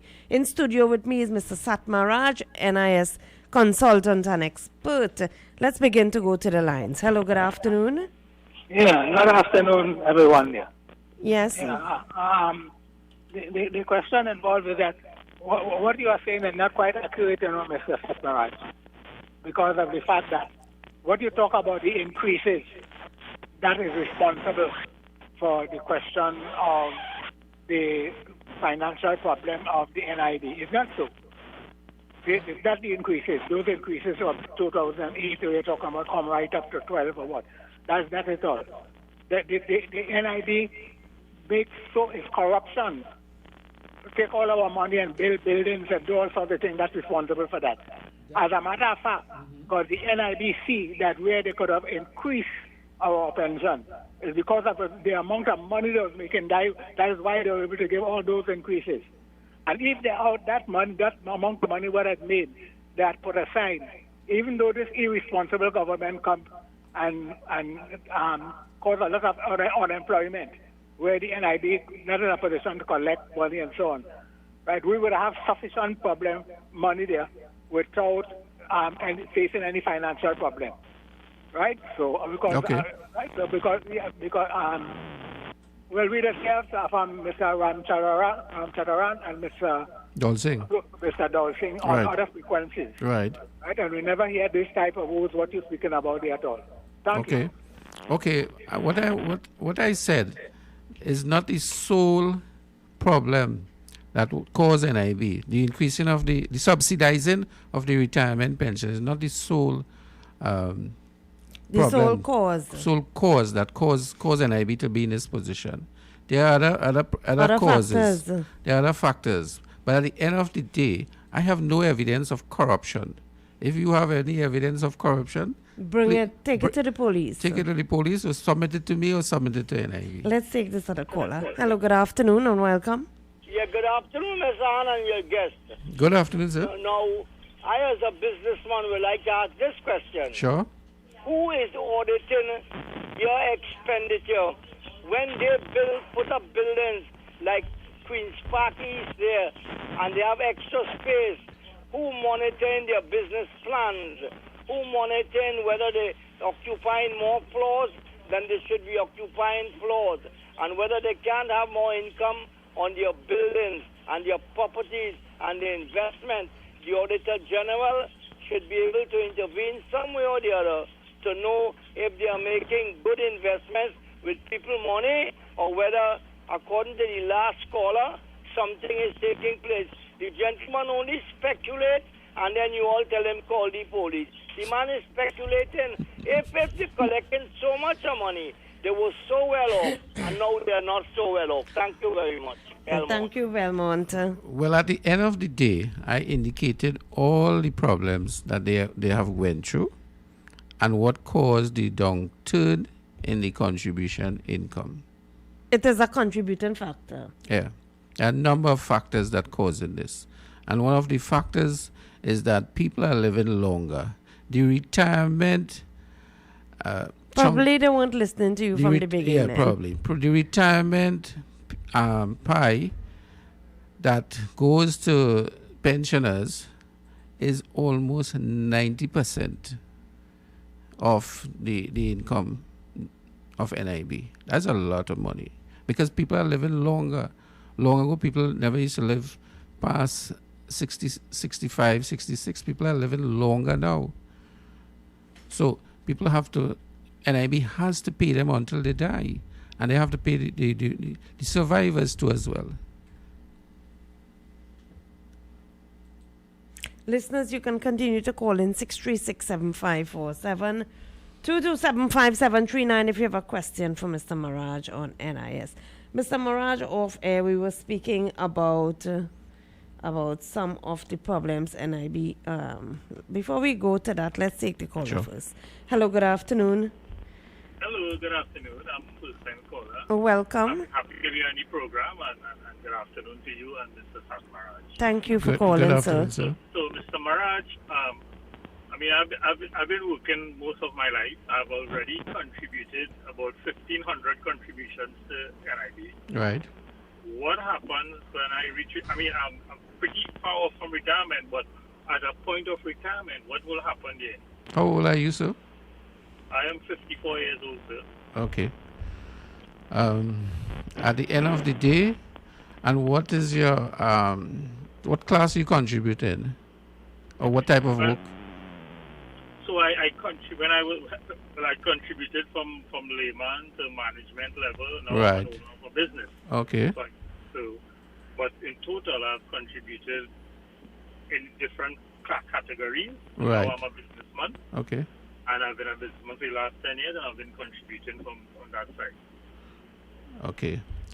At age 60, let's hope the retirement age do not increase from 60 to 61 at the time of your retirement. At the age of 60, you are expected to collect more than $3,000 based on what you are telling me. Okay. That's what. So, okay, listening. Mm-hmm. But it all depends on if the retirement age is increased by the time you reach 60. Okay, I understand. So they don't give like a lump sum? No, the whole system is based on pensions. Okay. So, but if you have already passed 750, so definitely you wouldn't get a lump sum.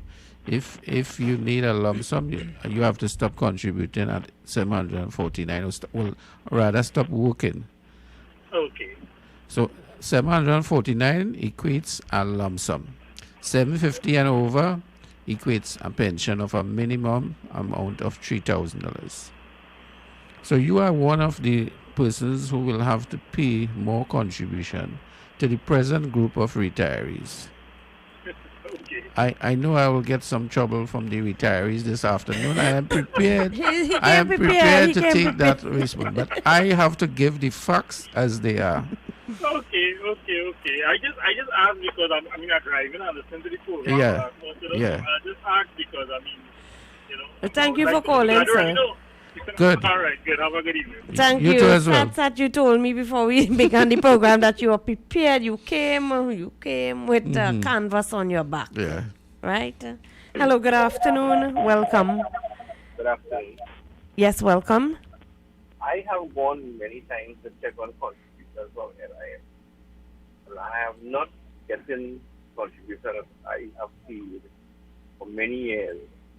Right? NIS doesn't have the record, but the former employer whose business has closed down, they give me some records to go and look for it, some information to go and look for the payment. And I does not seem to have this information. What can we do in terms of that? That's no problem. Okay. Now, that is a common problem that is happening by the insured population. When they go to NIB, the contribution statement, 9 out of 10 times, they are incorrect. What can you do about it? The problem is that some of these employers may not have paid contribution. If they did not pay, you wouldn't see the contribution on the statement. But let's assume they have paid.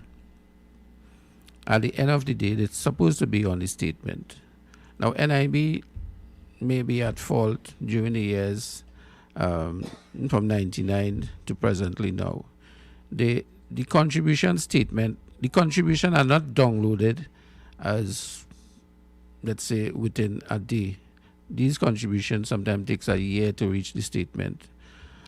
However, what anyone should do is, once they work with an employer, keep all their pay slips, TD4s, etc. Do not throw it away, because these are contributions that you and your employer are paying, and this is like money going to your bank, and if you throw away your pay slips and the contribution disappear, you have no evidence. You have no evidence. Now, to the guy who don't have any evidence and he just getting some information from the employer saying that they pay, the NIB will only accept TD4s, pay slips, or the actual payment of contribution on the NI 187, which is an extract of the payroll.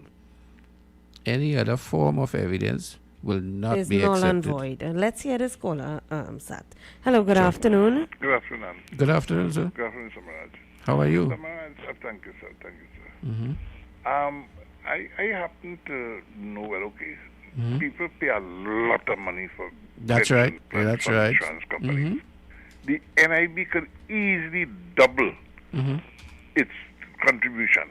Right. So I don't know what is the problem with them. I think the easiest thing, double those contributions Mhm. and the home free. Because I know if you want to get a $700 contribution annuity, you got to pay like $400 or $500 a month. That's right. From 18 years old right over 65. That's right. So I don't know what the problem is. If I just double the contributions. I will tell you the problem, sir. The problem is that politics is controlling NIB. Simple. They are willing and able to double the contribution or even increase it by, let's say, 25%. But at the end of the day, they have to get the permission from the government of the day. Simple. Let's hear this caller. Good afternoon and welcome. Yeah, good day again. Good Yeah, day, sir. we didn't come to give you no problem, you know. No. I love these things. He loved these challenges. Yeah. We just come to give you the facts. Right. So when we talk about corruption, we talk about the facts. But however, you are making some. We have to do something because we have to get our money. That's right. So we have to do something for the future. If you have to increase contribution or whatever you have to do. Right. Right. Something has to be done. I agree with that because you can't bring back the past. No, you can't bring Right. And Okay. Thank you. NIB had been in this situation in 1999. I was working at NIB, and they came out of it by increasing the contribution and adjusting the payments, and everybody were happy. But at that time, the depressed economy between 80 and 1999 was very, That very... was during the recession. Yeah, that was during the recession. And they came out of the recession and they came back and they bounced back. And things were doing very good. And the contribution increased, as I said, from 2004. In 2004, the contribution increased and the benefit increased almost twice as much. In 2008, there was an increase in the benefits, and in 2012, there was another increase. I'm not saying that the increase shouldn't be there, but what I am saying, the 3,000 that people collecting are not the real pension. They are highly subsidized by NIB. And that is a fact. Listeners, it's just 1 minute before the top of the hour. We have to take a top of the hour break now. And when we come back, we will continue to take your calls And Sat, we have some questions here on WhatsApp. I will read them for you during the break and you will seek to answer them. Right. Stay tuned, U975 FM, Hot Like Pepper, Multicultural Radio on YouTube on RCL U975.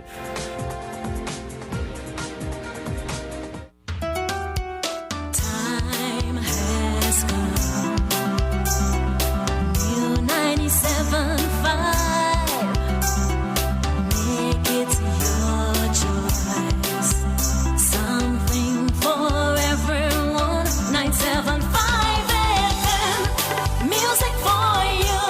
It's all about you.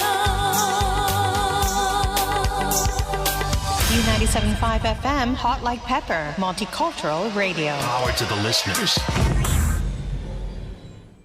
Electrical supplies, water heaters, filters, and water pumps. Plus, all parts for Gould, Pentax, and Leo pumps. Choose from leading brands such as Cooper, Varma, BT Sino, Leviton, and General Electric. Call 665-6954 for more information. K-Wise Electrical Supplies Limited of Southern Main Road, Canoopia.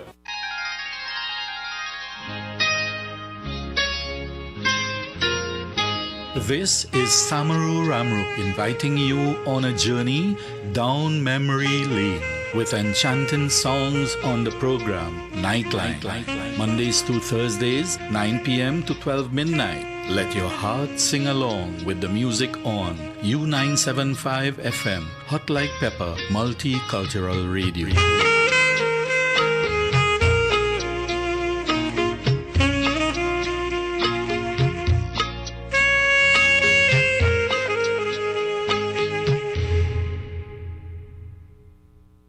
The following is a paid political announcement. This ad brought to you by the PNM.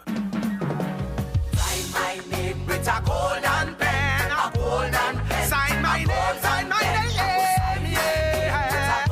Anyway, we vote in PNM. Sign my name with a PNM pen, a PNM pen. I want you sign my name with a PNM pen. We vote in PNM. On August 10th, vote PNM. Great is the PNM. That was a paid political announcement. Just about 3 minutes after the top of the hour, it's back to our show on Politics 2020. Welcome back. And we have a question here from someone on WhatsApp. Hi, I had an open heart surgery in April 2019. Just about a year have passed. I haven't received anything. It is 1 year now since I had surgery and is waiting. And NIS records are not updated. That is strange because NIB has a policy of settling sickness benefit claim within 30 days. And something seems to be wrong there. Maybe the contribution, she spoke about contribution. Maybe she could get in touch with me at 384-1999 and I can probably help her in this regard. So caller, if you are listening, I sent it to her so she can contact you probably tomorrow. Okay. Okay. You can continue to call us in 636-7547, 227-5739 if you have a question for Mr. Maraj on NIB. We were discussing some other things off air about how we resolve this problem. Right. So some of the problems with claims, especially long-term benefit claims, NIB policy to settle sickness, maternity, and special maternity is 30 working days. Mm-hmm. For funeral grant, the person will get their payment within 24 hours. For long-term benefits, retirement, survivors, invalidity, and employment injury benefit, their policy is to settle the claim within 90 working days. Mm-hmm. Now, I said 90 working days, but a lot of people say is 90 days, and 90 days equates 3 months. But 90 working days is different from 90 days. Yes, indeed. In fact, 90 working days is 4.5 months. I don't know why NIB A lot of people come to my office and I be supposed to settle their claim already. Sometimes 6 months pass, sometimes a year pass, and nothing is happening at NIB. The claim is, when they go to the NIB, they say it's under investigation, etc. They say that they have some problems with because of this COVID.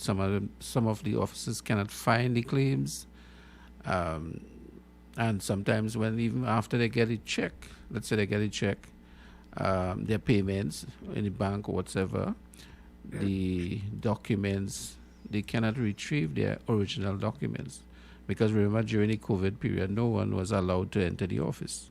They had a box, and they used to drop the claims into this box, and from that box it's cleared every day, and then the claims is registered, recorded, and processed. So a lot of people get in problems, especially after this COVID period. They don't know where their documents went. They don't know where their documents went, and as a matter of fact, I have a list of persons. I have to write NIB and let them find the documents, because these people have to register their children, etc. in school, and they cannot find the birth certificate. NIB cannot find it. And anytime they go to the office, they say whenever they find it, they will send it for them. What the person do in this instance? So COVID has caused a lot of problems for these claimants, especially the long-term ones, even the short-term ones as well. By long-term, you mean those claiming retirements, yes, pensioners, survivors, death benefit, and these persons are home without a salary, and they are waiting on their claims. And I don't know for what reason why these claims are taking so long now. 636-7547-2275739. You can call Sat in studio live if you have a question on NIB for him. We wanted to discuss some of the areas that we can turn this around. Yeah. What are some of the things that we should remove from the system? Yeah, we were talking. Well, I don't want to get into any problems. I am just telling you, in any reality. Any you are business, speaking reality. You have to do some adjustment. You have to cut and fit. You have to cut and fit. You have to increase your contribution income. You don't wait till the boat hit the iceberg. And we have to fix this. Whether we fix it tomorrow or next year or next 5 years, somebody had to pay for this. And at the end of the day, our children and grandchildren, they are the ones that are going to pay. Because at the end of the day, this NIB is this leading social security organization in Trinidad. And they are the ones who will pay these benefits because of these persons. One caller call and say the amount of money that the average insured pay. And I work out the average insured pay to the tune of just over $300,000. Let's hear this caller. Lower your volume, please. Yeah, Miss Anne and Mr. What is my guy there? Sat Maraj. Mr. Maraj. Yes, sir. Good afternoon. So that means we're looking right now at the political party are coming in the power need to tell us how they're going to fix NIS and what plan they have in mind or how they're going to adjust, because they're supposed to have, I mean, the UNC when power is that they will have a past data how NIS run. Right. So they need to tell us the present PNM now not telling us they in power right now and they're telling us how they're going to fix NIS, because but I don't know if you said what on the program last time where they said that sometime around 2013 they had raised the NIS, I think about $1,000 or $500 or something so. Right. And that now had caused an imbalance with the balance sheet, that they didn't indicate that politician went in the parliament and just said raise the NIS, that they didn't look at the balance sheet as to see how they're going to get that extra money to balance the payment, the return on the payment. Yeah.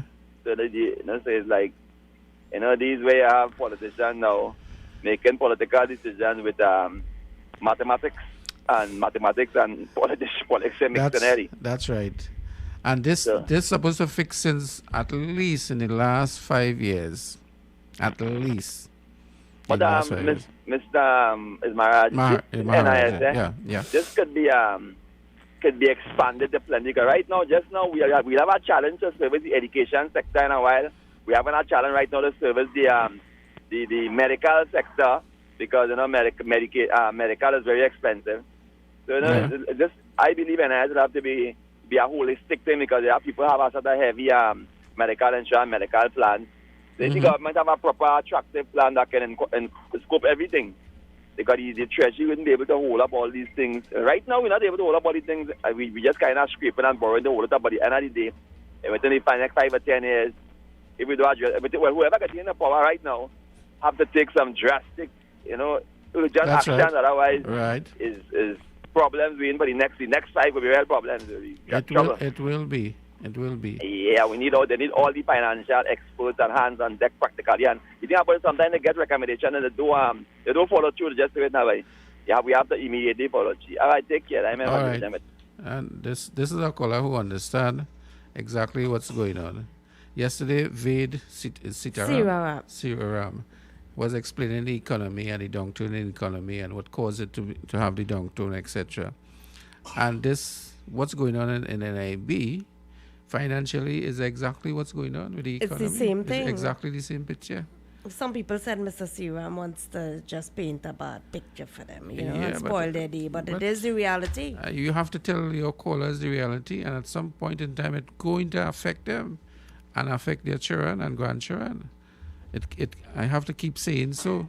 And if we don't fix it now, later will be too late. I'm sorry to say so. Well, callers may not like to hear that, but that is the reality. 636-7547 or 2275739. If you have a question for Mr. Maraj, call us live in studio, sir. Go ahead. You wanted to speak about some of the adjustments that we should make. Before I do that, I just want to read a paragraph from Mr. Dolsing. One of Dolsing's statement that he made in 2009. But before you do that, let us hear this caller first. Good afternoon and welcome. Good afternoon again. Mr. Maraj? Yes, sir. It is said in insurance, somebody must be. Is either you pay now or you only pay down the road. That's right. But somebody must pay. It is easier to pay now because the bitter payment down the road may not be affordable. That's right. Thank you much. Thank you. Go ahead, sir. In 2009, Dolsing made some statement. This was 11 years ago. And I just want to quote him. By the way, Mr. Dolsing, I think today is your birthday. I want to wish you a happy birthday. Yeah, today is his birthday. Well, happy birthday to him on behalf of all of us. If he's listening to us, happy birthday. And I quote, do you know that all the revenue from contribution paid to NIB by both employers and employees since the inception of the system on April 10, 1972, over 37 years, not a single cent has been used to pay benefits? This is so because the net income from the investment of the contribution revenue to date exceeds the total payment of benefit.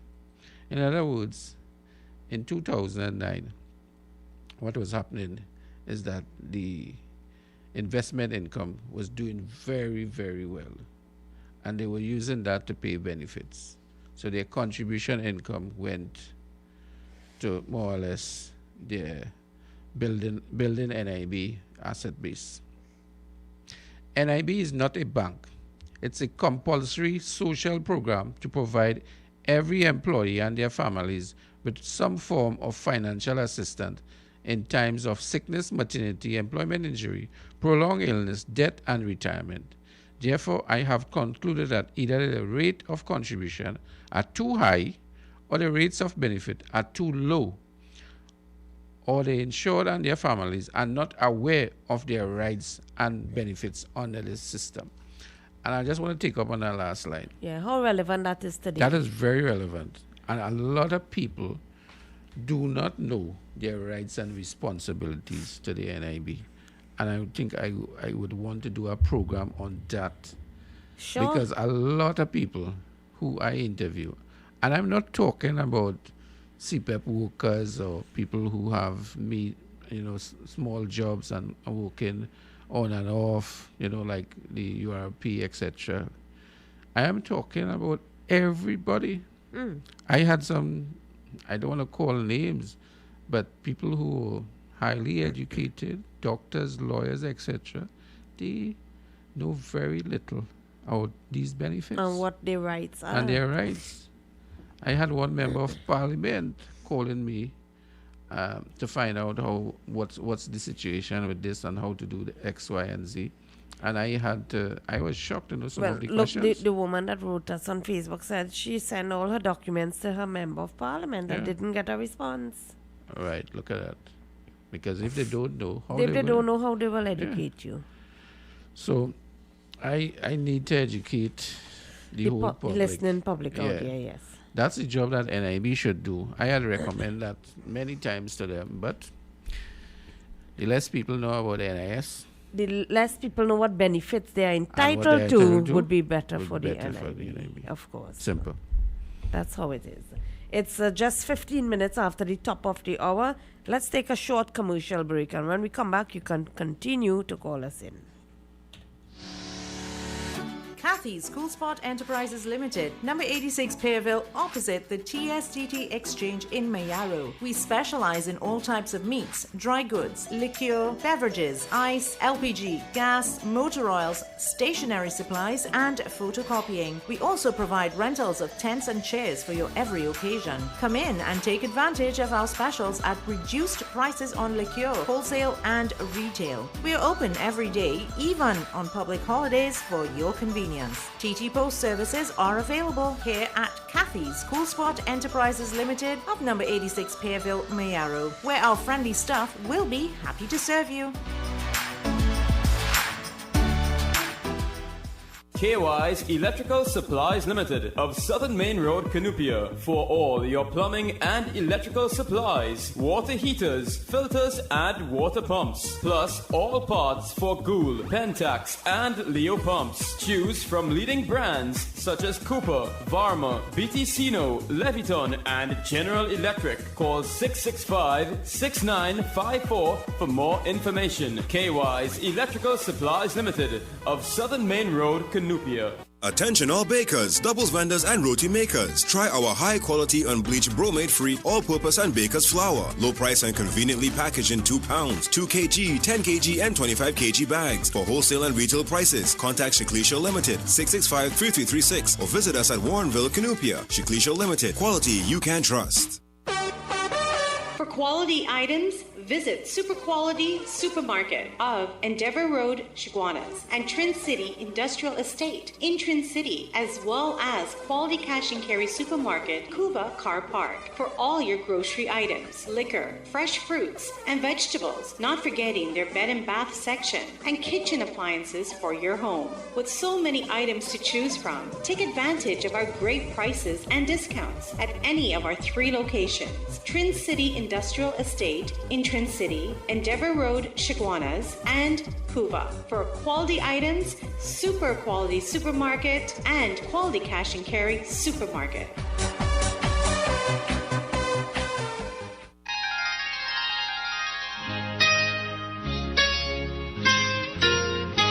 This is Samaru Ramru inviting you on a journey down memory lane with enchanting songs on the program Nightline. Mondays to Thursdays, 9 p.m. to 12 midnight. Let your heart sing along with the music on U975 FM, Hot Like Pepper, Multicultural Radio.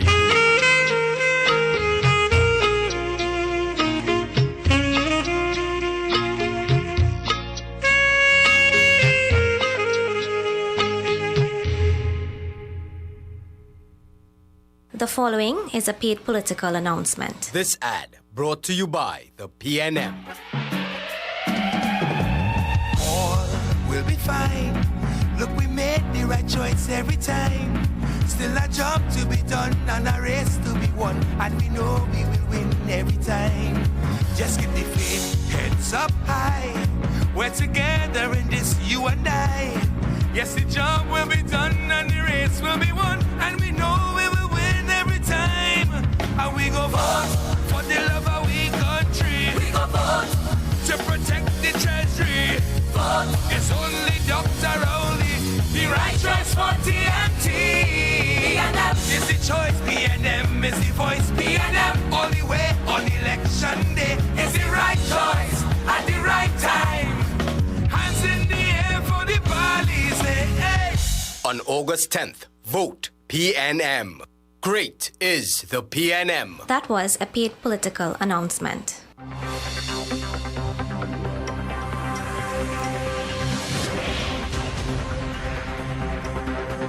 Welcome back, listeners, and to all our viewers on RCL U975. Welcome back to Politics 2020 with Mr. Sat Maraj in our company. Go ahead, Mr. Maraj. There are some points you wanted to get into there. That will get you into some trouble later on. I hope not. He'll be creating a lot of enemies. You know, people don't want to face reality and hear what the truth is. Exactly, but at the end of the day, at some point you have to face it. We have to inform the population. And my job as a consultant, I have taken 10 years so far of my life to help people with their national insurance claims.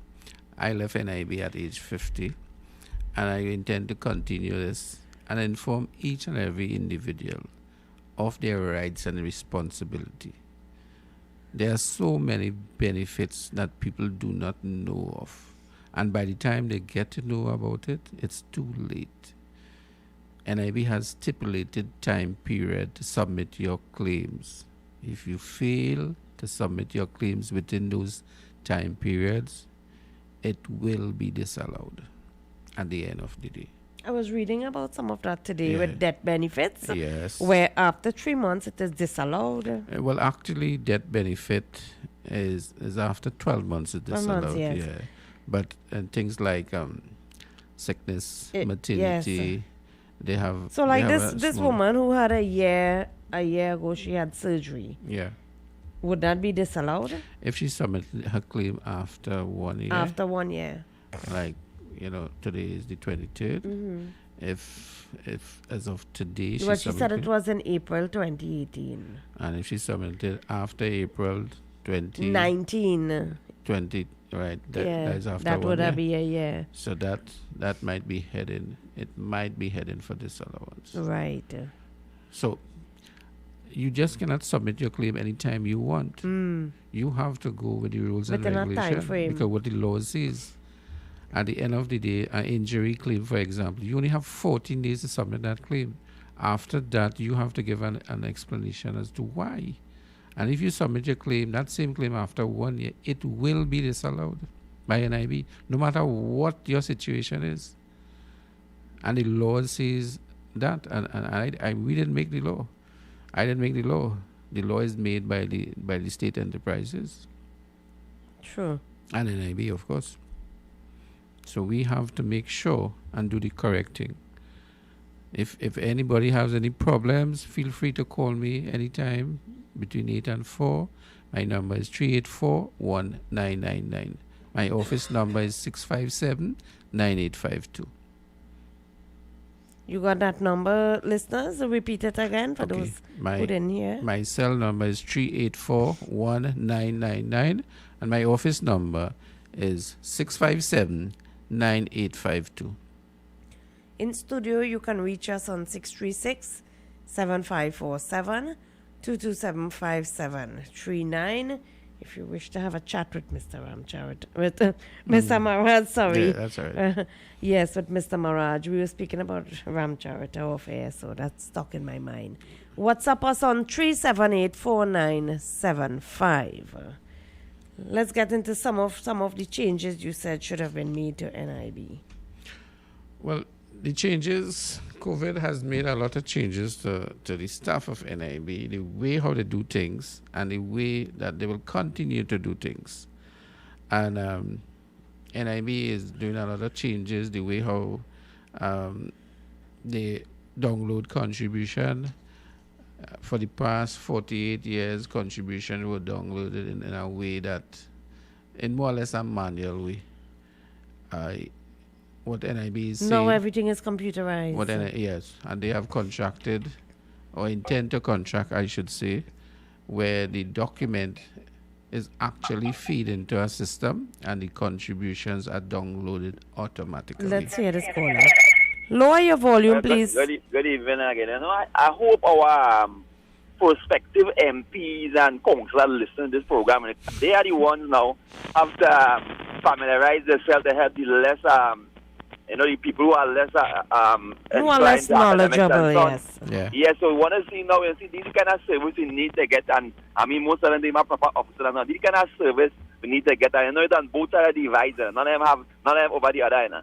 So we the people got to demand from now on, because I find, you know, I feel this after this election, whoever gets in there, we the public have to get together and demand together and demand what we need to get done, our assistance, because at the end of the day, we can't be waiting whole 5 years to hope our fellow got do what you have to do. We pay them to do what to get done and make the available resources direct to the people. It's basically management, you know.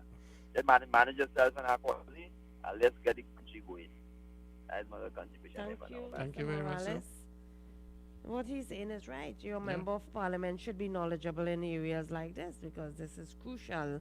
I don't think there is any home that would be void of having made or wanting to claim an NIB contribution. Saturn. Well, yes, that's right. A lot of persons are coming to your homes now to more or less get your vote. And it's time that you start telling them what you want. What you want. Of course. And give them recommendations, etc. And let it take note of it. And let whoever goes back into parliament, they should have, they will have a better knowledge. I alone cannot do it for the whole country. Yes, let's hear this caller here. Good afternoon. Hello, caller. Yes, you're live. Hello? Hello, you are live on air. Yes, I would like to ask Mr. Maharaj, what's his service fee for helping with the NIS? My consultation is free, sir. And you can come in and we will help you with you. Because what I understand from someone that they went to the Chase Village branch down there and they were charged 10% of what they have to collect. When our consultation is free when you come. When you go to him, you can discuss that, sir. Yeah. All right then. Okay, his consultation is free. You don't expect him to discuss details of that on air. His consultation is free. That is why he have given out his cell number and his office number. Go ahead, Sat. Yeah. We were talking about the problems people were getting with their claims, and especially late claims. And one of the reasons why they take so long to benefit from their claims. A lot of persons come to my office, which is not too far from NIB San Fernando, and they will express their views that they do not have any money, and with this COVID, etc., they are not getting any pay. There's no groceries in the house, etc. Mm-hmm. And some of the guys will come and say, well, they can't even submit their claim because the doctor is not there, and all sorts of things. A couple of them in the last 2 months came to my office and they were saying, it's better I commit suicide. Oh, my.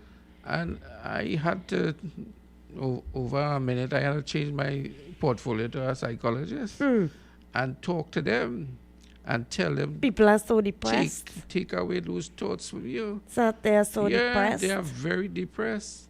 And when you don't have money and you watch your... You don't know where to turn. You don't know where to turn to. And you don't want to beg for anything. They apply for the salary relief grant and they are not getting it. And a lot of people, I have to sit down and talk to them. They start crying, etc. And at one point, it make me stronger because I at the end of the day, I had to pick up the phone and call the doctor, speak to the doctor, speak to the employer, get things done, make sure the claim is okay, submit the claim. The same person will come back and thank me, etc., for all what I have done for him. Because I have done it in the past and I will continue to do it in the future for any other persons like him. It's a human service that you provide for the public out there. Yes, and it's getting me a lot of experience, I should say. And sometimes when I go home, I tell my wife about it, who's listening right now, Shanti Maharaj. And she will be shocked to know that the kind of problems people get in submitting their claims. Yes. And getting their benefit on time. And the one important factor you have pointed out is when they submit it anytime they feel like. Yeah. So you can't have a surgery today and expect to submit it next year. That's right. Timing is everything. Yeah. 6367547 2275739. We are coming down to the end of our program. We have just about 15 minutes again. Listeners and viewers on RCL U975. You can call us in studio live or text us on WhatsApp on 378-4975. Is that over to you? Yeah. During the subsequent programs, we will discuss some of the benefits in addition to the rights and responsibility of the employees and the employers. Because a lot of employers listen to my program. They have expressed an interest in it, and they want to maybe contribute to know where they fall short. Where they fall short. Let's hear this caller before you continue. Good afternoon. Good afternoon. Good afternoon, sir. I submitted an appeal to the NIB. I thought I was supposed to get more money than the $3,000. I'm a retired teacher.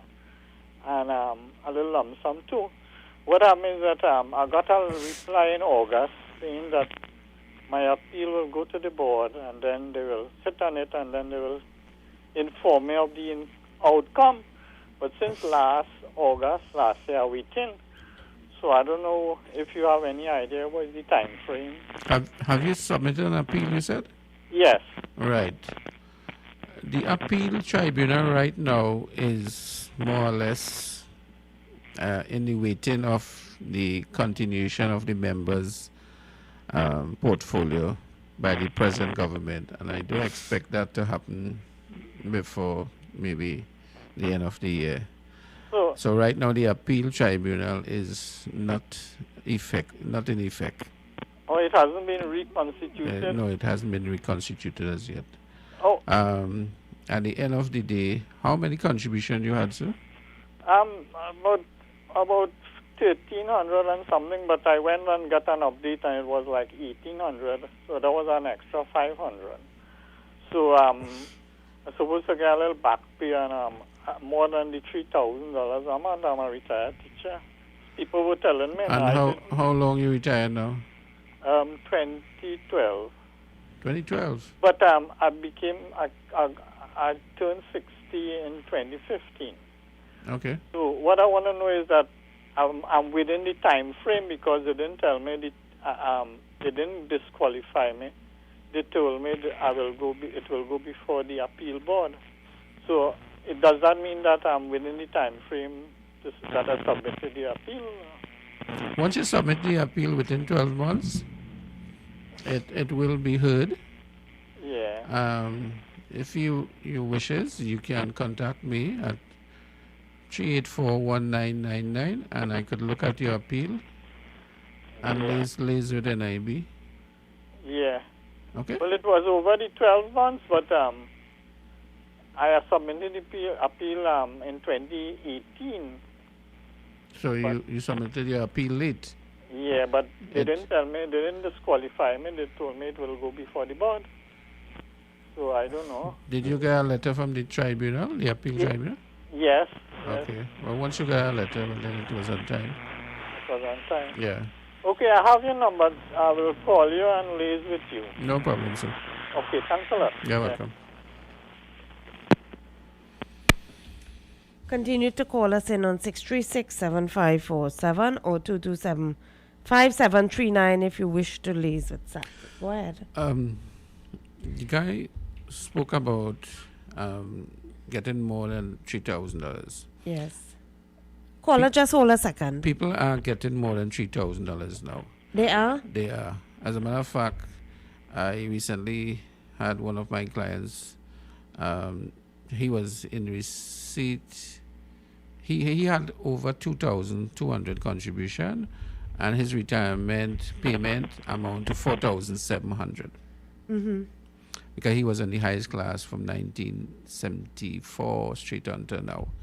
At the end of the day, you once your contribution statement is correct, you are in the highest class and you retire after 2014, in October 2014, you will get more than $3,000. However, there's a lot of people getting underpaid by NIB because of the fact $3,000. They know that $3,000 is the minimum, but you could get more than $3,000. All right, before you continue, let's hear this caller. Good afternoon, welcome. Good afternoon, Mr. Ramja. I have a question for you. Okay, I'm 50 and I now started to pay NIS, right? Mm-hmm. But 15 years, it will work up to the 750 contribution, right? That's right. Okay, can I pay that 5 years money that to make up the 750 contribution? No. What you will have to do is to work until 65. If you are 50 now, you have to work until 65 to make up the 750, and then you can retire. You can pay contribution up to age 65, yeah? Okay, all right. I mean, if you wishes to retire before that date, then you will get a lump sum, which is be 3 times the amount of contribution. You can't just say, well, I want to pay No, 750 contributions and No. pay it all in one. Yeah, I wish That is not allowed. I wish it was. Otherwise, so, but it's not so. a lot more people will be doing Yeah, that. yeah. Hello, good afternoon. Good afternoon, this is Triple D. Yes, What Mr. I want to find out, what is the feeling? A student somebody getting 3,000 NIS a month. How much old age pension is supposed to get? If the student understands $6,000, that is not 6,000, they're collecting 5,005. That's right. You have to listen to that? Listen Yeah. off here. If you are collecting, for those who collecting $3,000 per month on the NIS side, on the senior citizen grant side, you will get 2,005, not 3,000. Why is that? That's the policy. That's the of government's policy. government. Okay, so, one person is texting in here, Sat. Mhm. She said the Prime Minister stated that, writing is very fine, that in a digital world, all of this information would be readily available online and save time. No more waiting. Do you think that would correct this problem? NIP has a lot to do in the digital world in terms of their customers' development. And the first step is the correct contribution statement. Your contribution statement should be like a bank statement. It must be 100% correct. If your bank takes out, let's say, $1,000 from your account, I'm sure you will get to know that this has been taken out. Of course. But if they are missing contribution on your statement, very little is done. You have to do a about it. research to You gotta find do that out. Exactly. You have to submit your TD4s. They have to investigate it, and then before they Look download at simply the people submitting those for COVID-19. Yes, How they were misplaced. Yeah, That's they a were perfect misplaced. example. Exactly. And a lot of payments are made because of the absence of contribution. The payments are made in an incorrect class and thereby in an incorrect payment. And people do not know these things. They don't know how to process, let's say, a retirement claim or a retirement grant. Mm. I will know because I was in the system for the past 42 years. Right. And still is. So, at the end of the day, when I see a statement, I know exactly what's going on, how much money. You can immediately tell. That this person has to get more money. Yes. Let's hear this caller. Good afternoon. Good afternoon. I retired in 2016. Yes. Yeah. From 2015 up to now, I get 3,000 and I say just now some people supposed to get more than 3,000. You could explain that? Thank you. Okay, listen off here. In order to determine how much more you have to get, if you have to get more, I need to see your contribution statement. On your contribution statement has different classes. I have class 1 to class 16. In the earlier days, they only had 8 classes, and the contribution in the earlier days were very small. It was $7.35 in the highest class. Today, a contribution amount in class 16 is $414.30. That's quite a lot from $7.35. So I Indeed. need to get your statement. I will manually process it for you and tell you exactly how much you will get. So you need to call Mr. Maraj Yeah. tomorrow or beyond that, and he can assess that for you. Repeat your numbers Okay, again. my numbers are 384-1999 or 657-9852. Yes, call him there, and he can determine that by looking at your TD4. Their contribution statement. We were speaking about another matter before these calls came in. Mm-hmm. Yes, sir. There's so many about Yeah. yes, about the changes, and you know Yeah. why is it you say that that they should women would feel you are attacking them, you know, when you say Yeah. they shouldn't get maternity benefit. Well, I am not saying so, you know. I'm just saying It's a suggestion. I'm just trying to get into NIB head and see what they will do. What they will cut, what they will cut, not. and what they will not. You have promised to come in at another time, and we will go through those in details. I don't want people to feel, well, look, that's what's going to happen. That is. You don't want them to label you like Ved Seram, that you are no. painting a bad picture. Yeah. At the end of the day, it could be our next benefit, or it could replace a benefit with something else. Probably one could be tied into the other. Yeah. At the end of the day, All of that is possible. or in any business you're running, you have to make sure that your cost of running the business is minimal. Is efficient. And you have to have an efficient business. This business, the national insurance business, is a multi-billion-dollar business, and they have to be very careful how they're using the people's money. Yeah, they may be using it in other things like buildings, etc. But at the end of the day, they have to make their staff comfortable so that they will be efficient, etc. At the end of the day, they need to make sure that they account for every dollar they spend. NIB, from the money that they collect, they pay their own staff. They pay their own staff individually. They pay for their buildings. Remember, they rent their buildings. Yes. Yeah, from NIPDEC. The buildings are not owned by NIB. NIB, they are rented from NIPDEC. Yes, I know from that. NIPDEC. So they have to rent from NIPDEC, and they pay a rent as usual. At the end of the day, they have to account. They also lend the government money to build schools, Deepwater, Harbour, etc. They also invest in foreign based shares and bonds, etc. And that's how they get their revenue. But they are like a bank. They are better. They operate like a bank. Yeah, they operate like a bank because they have to safeguard the contributors' money. Right. So, coming back to the contribution statement and the incorrect amount of money that people get in, especially the retirement benefit. Some people, maybe 1 in every 10, is supposed to get more than 3,000, especially the teachers, the principals, even member of parliament. Generally, they would have been higher paid. So their contributions would have been be more. higher, and they will get a better return than 3,000. 3,000 is just the minimum, but people feel because I make more than 750 contribution, I should get more. That is not. That so. is not so. Yeah.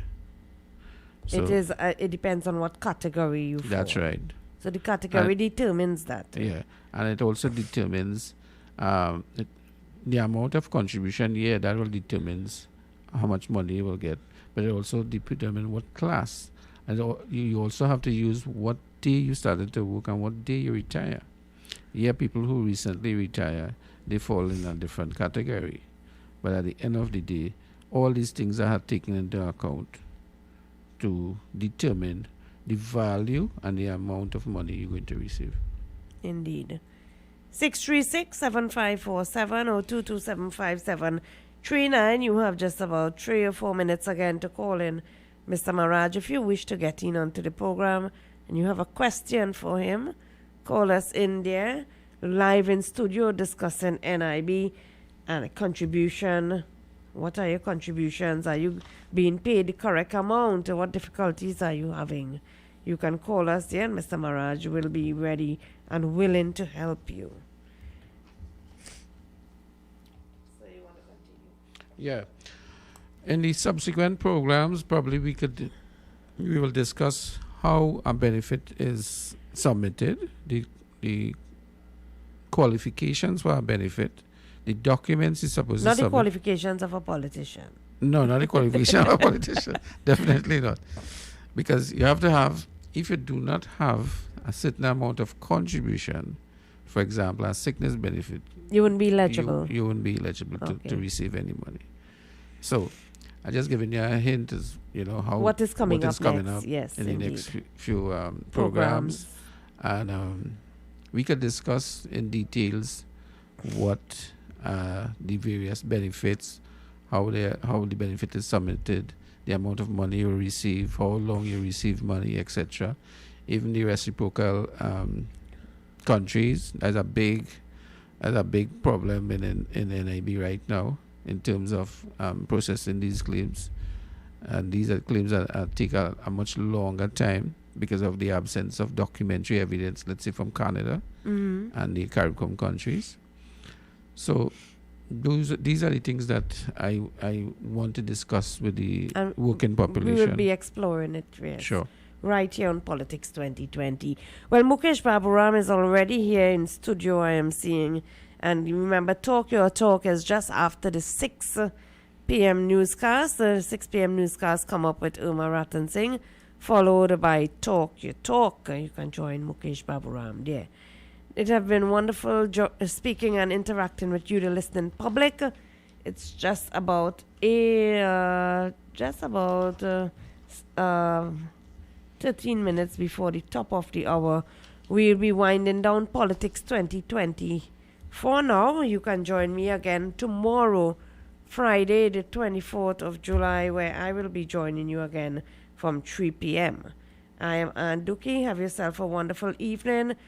Do continue to stay safe on the nation's roadway, and remember to be alerted for the oncoming hurricane system.